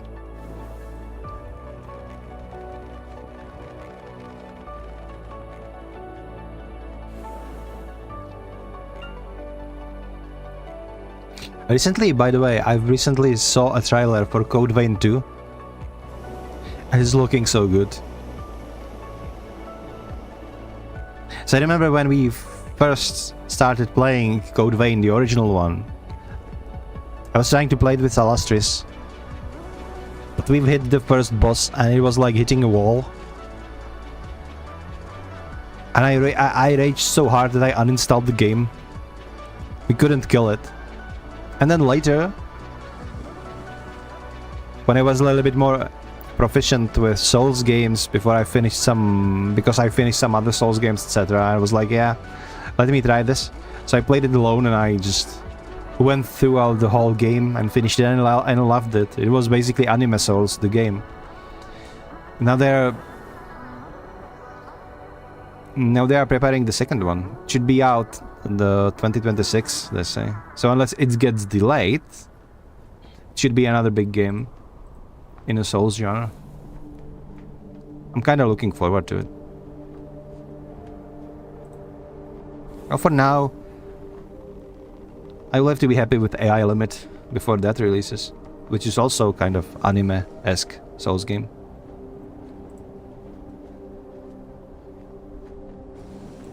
Stevie said that AI limit is good, so we'll see.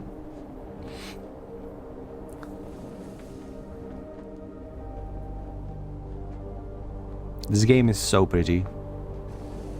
It's just... never turn off the... Wait, what's this? There was a boss. I didn't know which one is it. Ancient Kutum? Nah, I don't want Ancient Kutum. Fuck Kutum. I hate that worm. As if you're playing this game ever, never turn off depth of the field. Because whenever you're looking to the distance, depth of the field is making it bearable. Everything looks like shit in the distance. The engine needs to lower the quality of the distant object, otherwise the game would be unplayable. There's a huge tree ant, by the way. Just walking around. You cannot interact with him. He won't like kill you or anything. He's just there, walking around the forest. And he's so loud. He's like stomping around.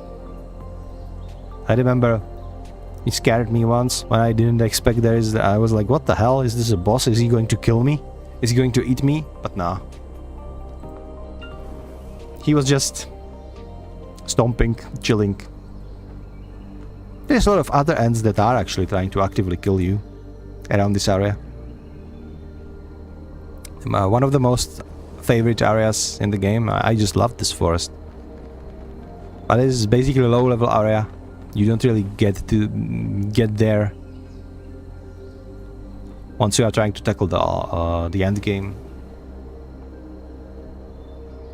Yeah, it's just classic MMO stuff. Just grind the high end level locations and generate as much silver as you want to.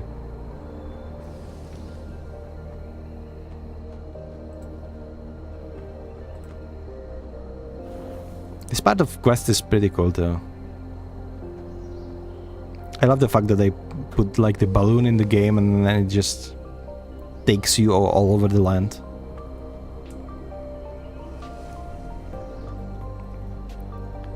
So this here is Camasylvia. It's essentially land of the elves. And all the elves are girls, by the way. There is like some stupid story explanation in the lore. How they like banished all of the men to a different realm. So all of the male elves are now trapped in the demon realm. So all of the elves are basically girls. But then some of them returned. Because they released a class that is like male exclusive class is Archer. And they're like elves with a bow. So essentially all of the male elves are basically players. It's by the lore. There is like one dude, one old elf that can like travel between the realms, and sometimes he pops out of the demon realm and shares his ancient wisdom and then fucks off back. But yeah, it was just excuse so the developers could make like only elves, basically platform with like pretty girls with huge cleavages and long legs with no males around, so they could sell more costumes. Because actually two classes in the game, the Dark Knight and the Ranger, are elves, and they are only female classes.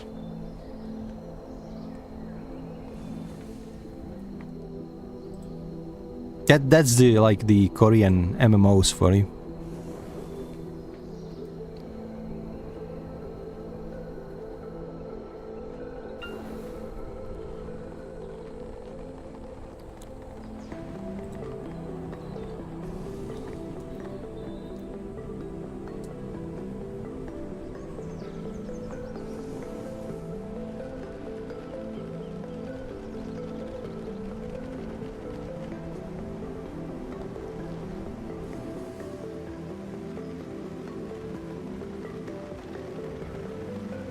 Okay, we have been streaming for 2 hours.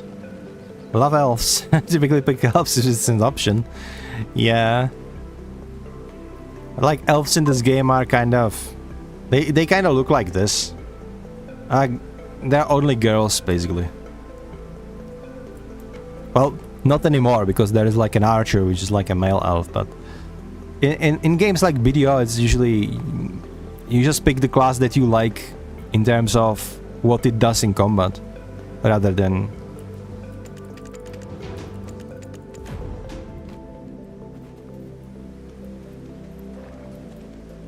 Haven't played this in years. You've played BDO before?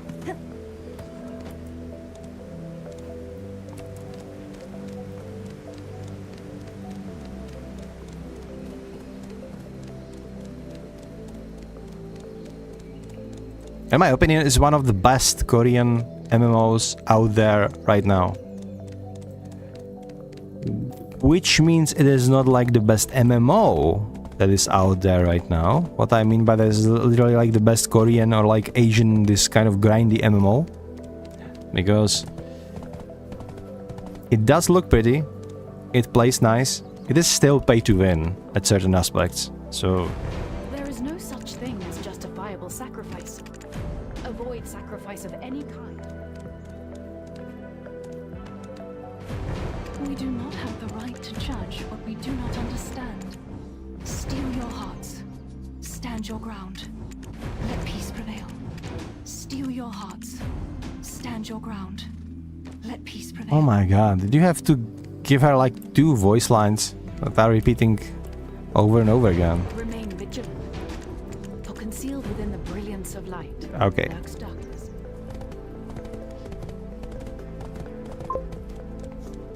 Most of NPCs have only 1. Yeah, true. She is a queen, so she has 2 voice lines. That's fair. That's fair.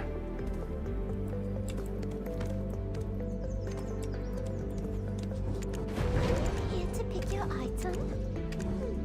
Where did I store it?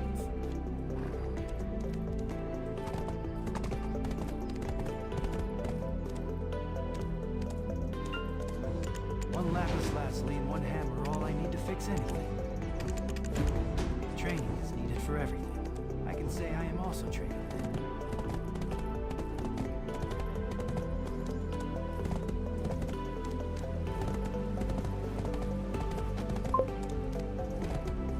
After fighting Belmont recently, ordering me to kneel before me like 50 times in 5 minutes, I take 2 lines. What? I don't even remember that. Is he like saying that in the boss fight? It's been some time since I've been playing that quest line. It's ridiculous, yeah. Okay. Well, maybe we should play the game in like Korean or Japanese voice acting. Now that way you don't really perceive the fact that they are repeating one thing over and over.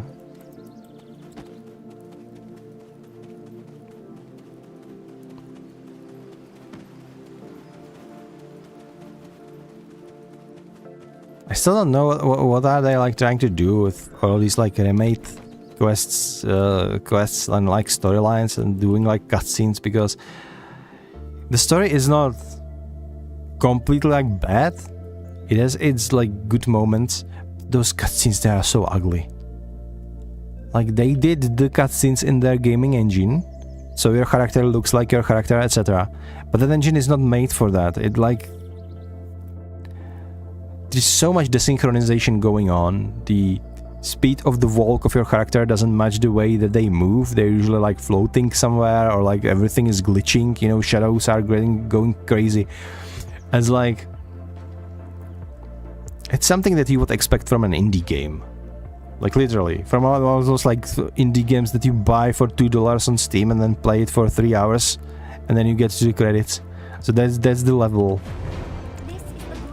of the storytelling in Black Desert Online. And if you pair it up with the fact that like everything is being translated in a way that it often doesn't make sense.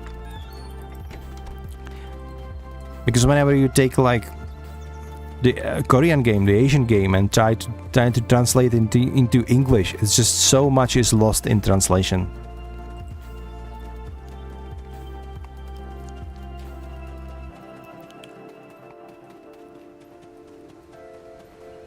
I originally thought that it's like the thing that we just don't understand each other, and maybe some implications of some sentences are completely different in like Western world and Asian world. But then I played Final Fantasy XIV, and I realized no, it's just that most of the people who are doing these like translations and doing this story writing, they just suck. Because Final Fantasy XIV is a Japanese game. But like I understand perfectly what's going on in that game and what's going on with the story, and that story is perfect. So then you see like the stories in like Desert Online or Lost Ark or whatever, and they are trying to tell the story. It's just absolutely comedy. I don't know.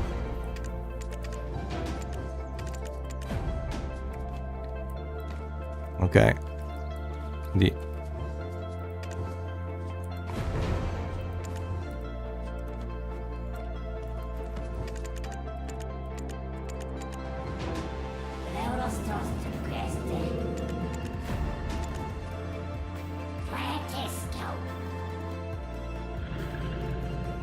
Okay, we're meeting Merindora now. Can I survive this? I can go through this roof. Nice. Efficiency.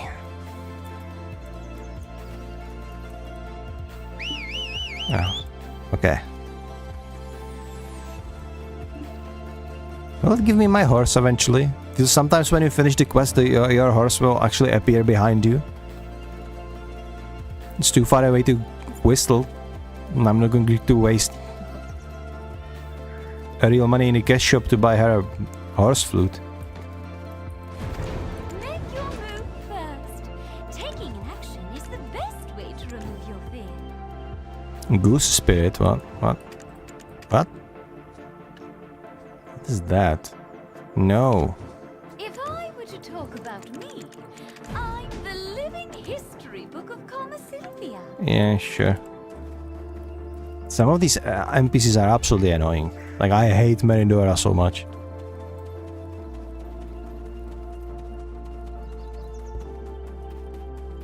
What kind of voice actor have you hired for her? She's aggravating. Also, there is another thing that I don't understand. Like, across the course of like those 10 years of this game is out on the West, they've like redubbed some of the NPCs in the cities about 3 times. Why? Because it's not like they're making more sense, or that they would be sharing some crucial information, or they would be sounding that much better. It's about the same. Sometimes they are saying something a little bit different, but there's still usually some sort of nonsense. They are still repeating it over and over again. It's just different voice. Why did you remake all of the NPCs and their voice acting 3 times? Like, without any like proper reason. There is no like story reason to it. It's not like they would remake questline featuring all of these NPCs. Like the storage keeper in Hadel, the dwarf, like, he has been redubbed 2 times since they've released the game. Why? Why did you feel the need to hire a voice actor and do the same lines, slightly different worded, and put it in the game again? It's like, it can be efficient, like economy of the game, right? Can it? Maybe I'm missing something crucial in there, but I think it's just, instead of fixing some of the issues that this game has, they redub the storage NPC 3 times. I don't get it. Okay, we are going to Polyforest. Maybe I will just stop there and start grinding some monsters. Oh, and they gave me my horse. Lovely.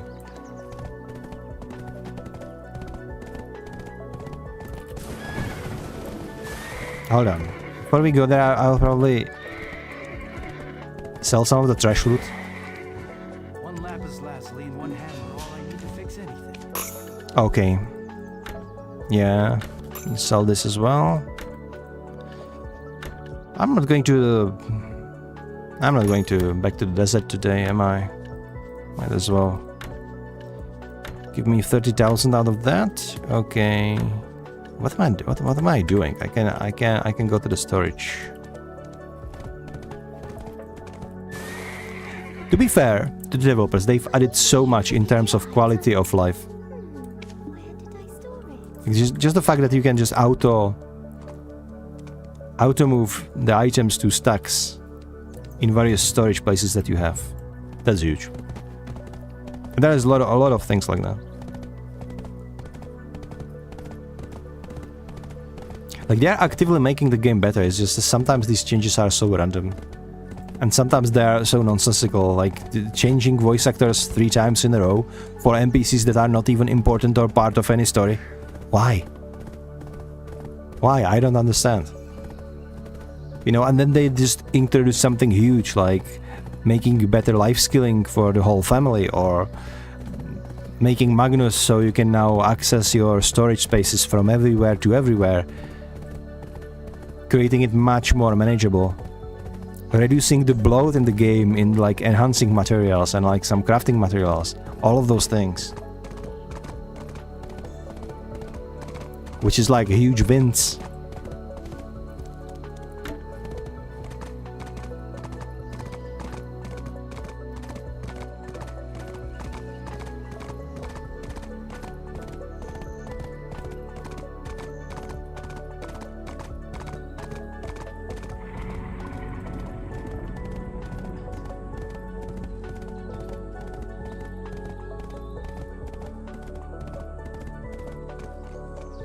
How much stones do I have? 1500. Yeah, I might just try to take some rewards from this. Yeah. This will take me over enhanced Tuvala armor to at least duo. Okay. So it will be another 400. Tuvala ring to at least pre. We have pre-ring, right?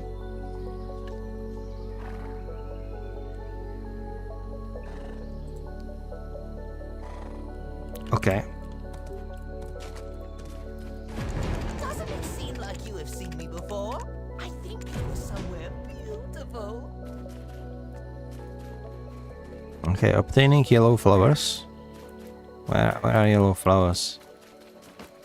Oh, in there.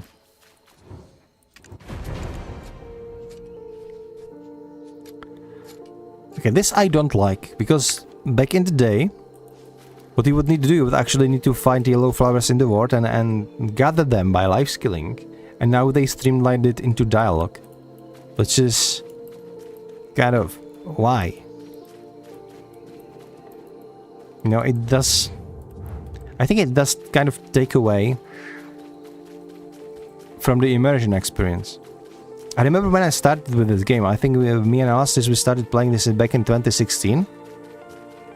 I was playing Dark Knight at the time, and there was like a quest where it was a side quest. There was like a goblin worker that wanted to reward one of the guards that has been guarding them by snack. So he told you to go kill some wolves and make wolf jerky. So what you did is you went to kill some wolves. You used the knife on wolves to get meat from the wolves, which is like the proper gathering in the game. And then you used the processing, which is like a crafting skill in the game, and you dried the meat to create a jerky, and then you could use this jerky yourself instead of health potions. It was like the inferior version of health potions. It would just give you some health back, and you could use this to give this reward to the guard from the workers, and that would be the finishing the quest. And I love the fact that it was immersive, because you would employ the actual life skilling.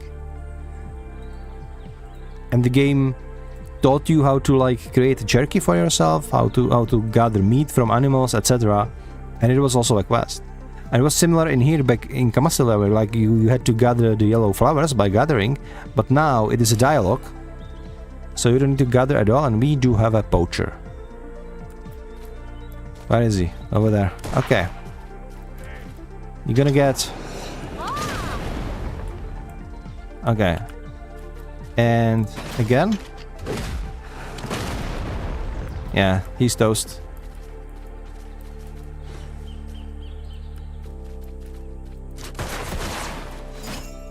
Nice. What did I get? Some armor. Okay, this will translate into some money. Oh, that's good. Everything's good. Okay.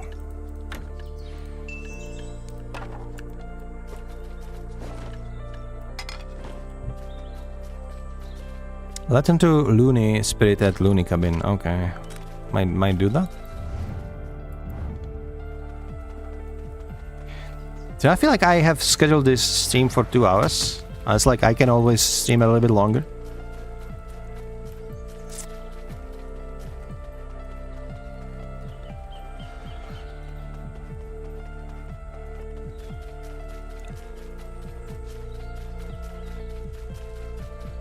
I think that we should try some enhancing. That's the big Black Desert Online content. Enhancing and failing of my Tuvala gear, right? Mentally preparing myself for enhancing my Karazat inevitably. Once the Hadal Ball is actually over, I will start investing the silver that I've gathered into better gear. Scholar who's studying, okay, he's over there.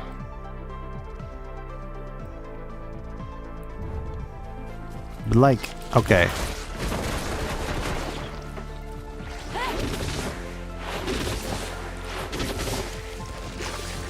No going back now.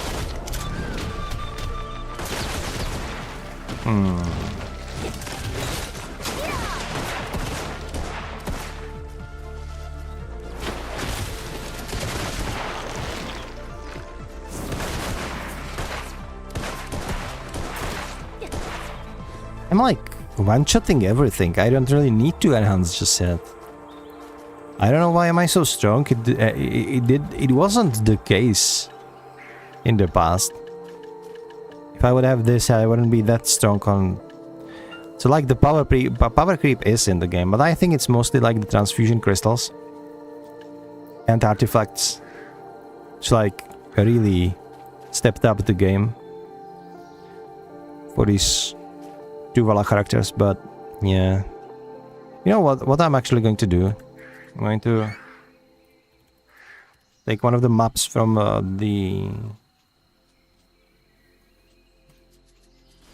from one of my alts.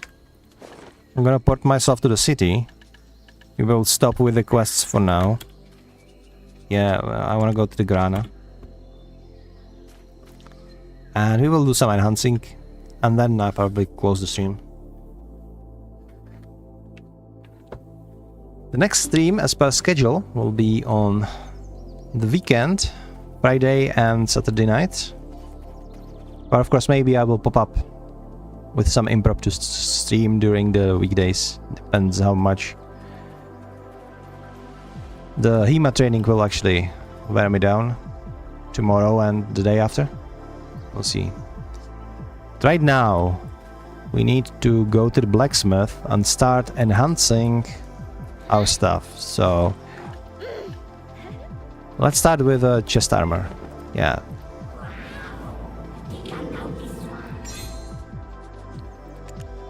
Because I know that some people are irked by skipping the animation, so that's exactly what we're going to do. Perfect. Yeah, I don't care. We will just go through failsafe. Yeah, and it just broke. Okay, it's okay. We do have a lot of stones. Alright. I think you need to repair them with this. Yeah, we do have a lot of stones. Don't worry. No worries. You can just brute force it nowadays.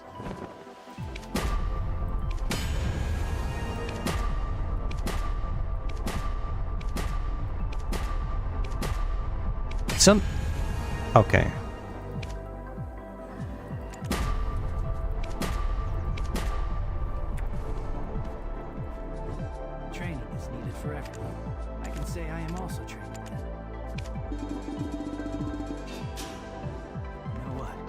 So what was it for those 400 stones in here? Yeah, okay, okay. Enhance Tuvala ring to at least we do have Tuvala ring, no? What do you mean I have duo? Do I need to talk to the Black Spirit? Hello? Need to vary? I did vary it right now. I had it on myself. Look. I have it here. It's wearing it right now. It's not working. I don't know.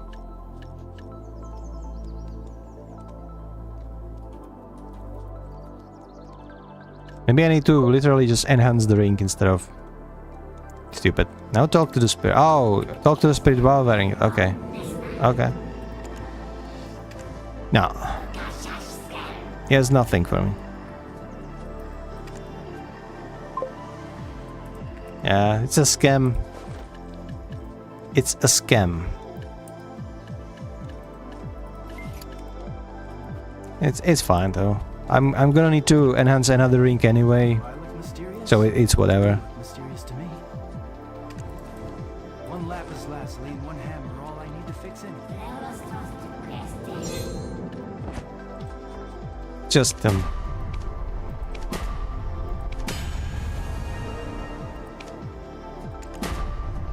I will just brute force it, like...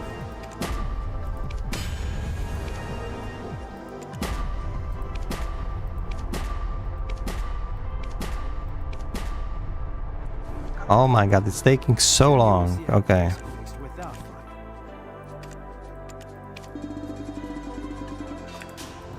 Training is needed for everyone. I can say I am also trained.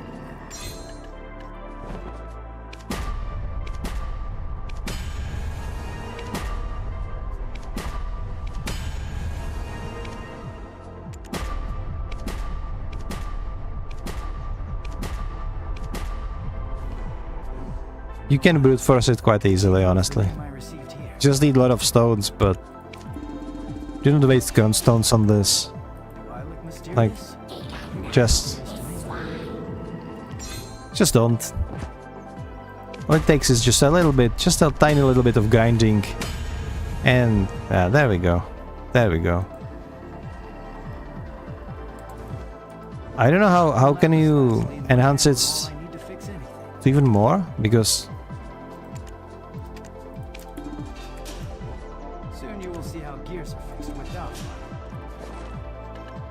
You should be able to like enhance this stuff to like up to 10 and then exchange it for something else, if I remember correctly.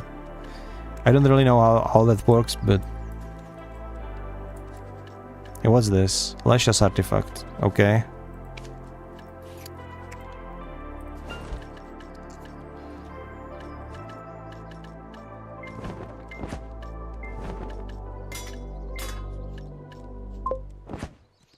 One accessory for Karazat and one weapon for Blackstar. Oh, so it's weapon.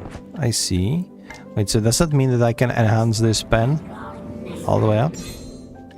I cannot, for whatever reason.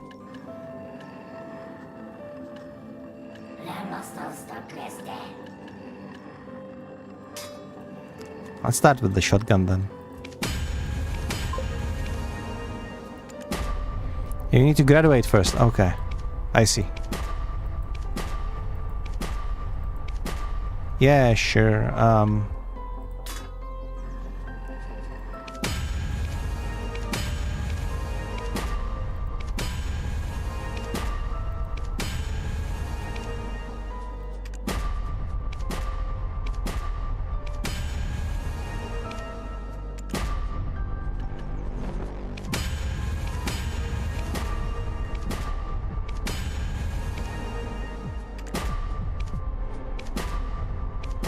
Honestly, this is so annoying. Oh my god.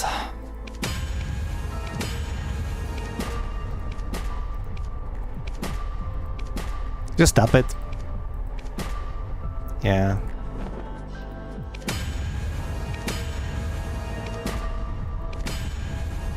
They're actually sharing the chants. I see.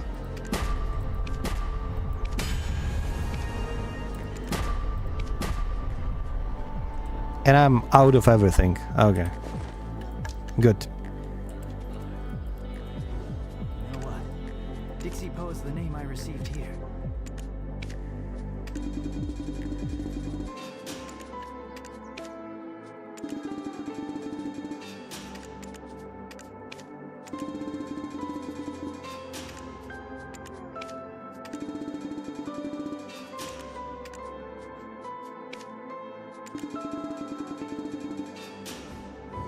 Do I look mysterious? You lost this time. Well, it's not going well so far. But we gotta keep trying, yeah.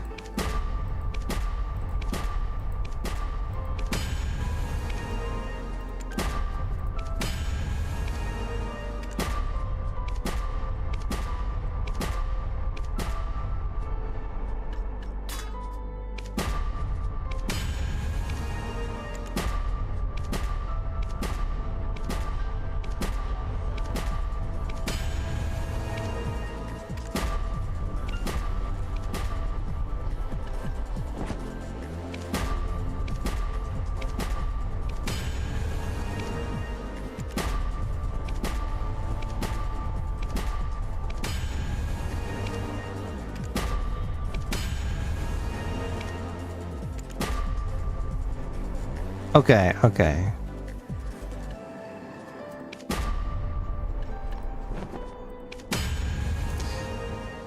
I want my weapons first, so...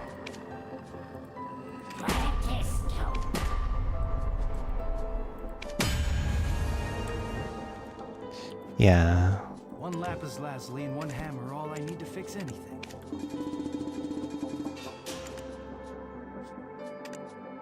Oh my god. I don't think I'm actually going to be able to do this. Because I'm all out of stones. And they did improve my gear a little bit. So now we need to grind a little bit to get more stones, and then we go back to be about enhancing even more and get that all pen Tuvala gear so I can graduate. And maybe we will start another seasonal journey soon. Some else. I think I need more ranged characters to settle them up in various bosses, so I can reap those rewards from those bosses, you know. Classic stuff. Let me see, did I sell something? I feel like I've been... Okay, I've sold so many. I've been hunting yesterday. As you can see, I've sold like 51,000 like meats and bloods and stuff. So this gave me 200 million. This gave me 5. This is going to be a fed haul, so... Okay, almost $250 million here. It is making some money here. That's good. Right. I think I still have some blood and meat to sell, though. I've gotten so much stuff from those wolves yesterday as I was hunting.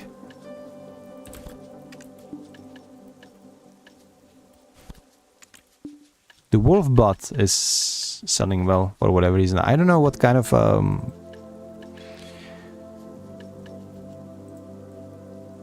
like elixirs are people making out of the wolf's blood, but you can sell it for a pretty decent profit. Okay, I think this concludes our stream today. I'm getting pretty hungry, so I need to grab something to eat. Thank you for watching. Thanks for stepping by, Nicole. It was nice to see you. And I will be back on Friday evening, with some more games. Hold on, let me check my schedule. Actually, I'm not sure if it is on Friday or on Saturday. talking about my story games, right?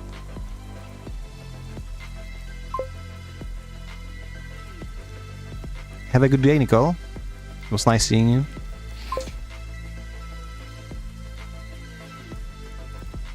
So if you give me just a second. So on Friday there should be like another video. I'm trying to capture the video audience. I had a couple of people just stopping by asking me about like buffs and gearing and stuff, so it was fun. And on Saturday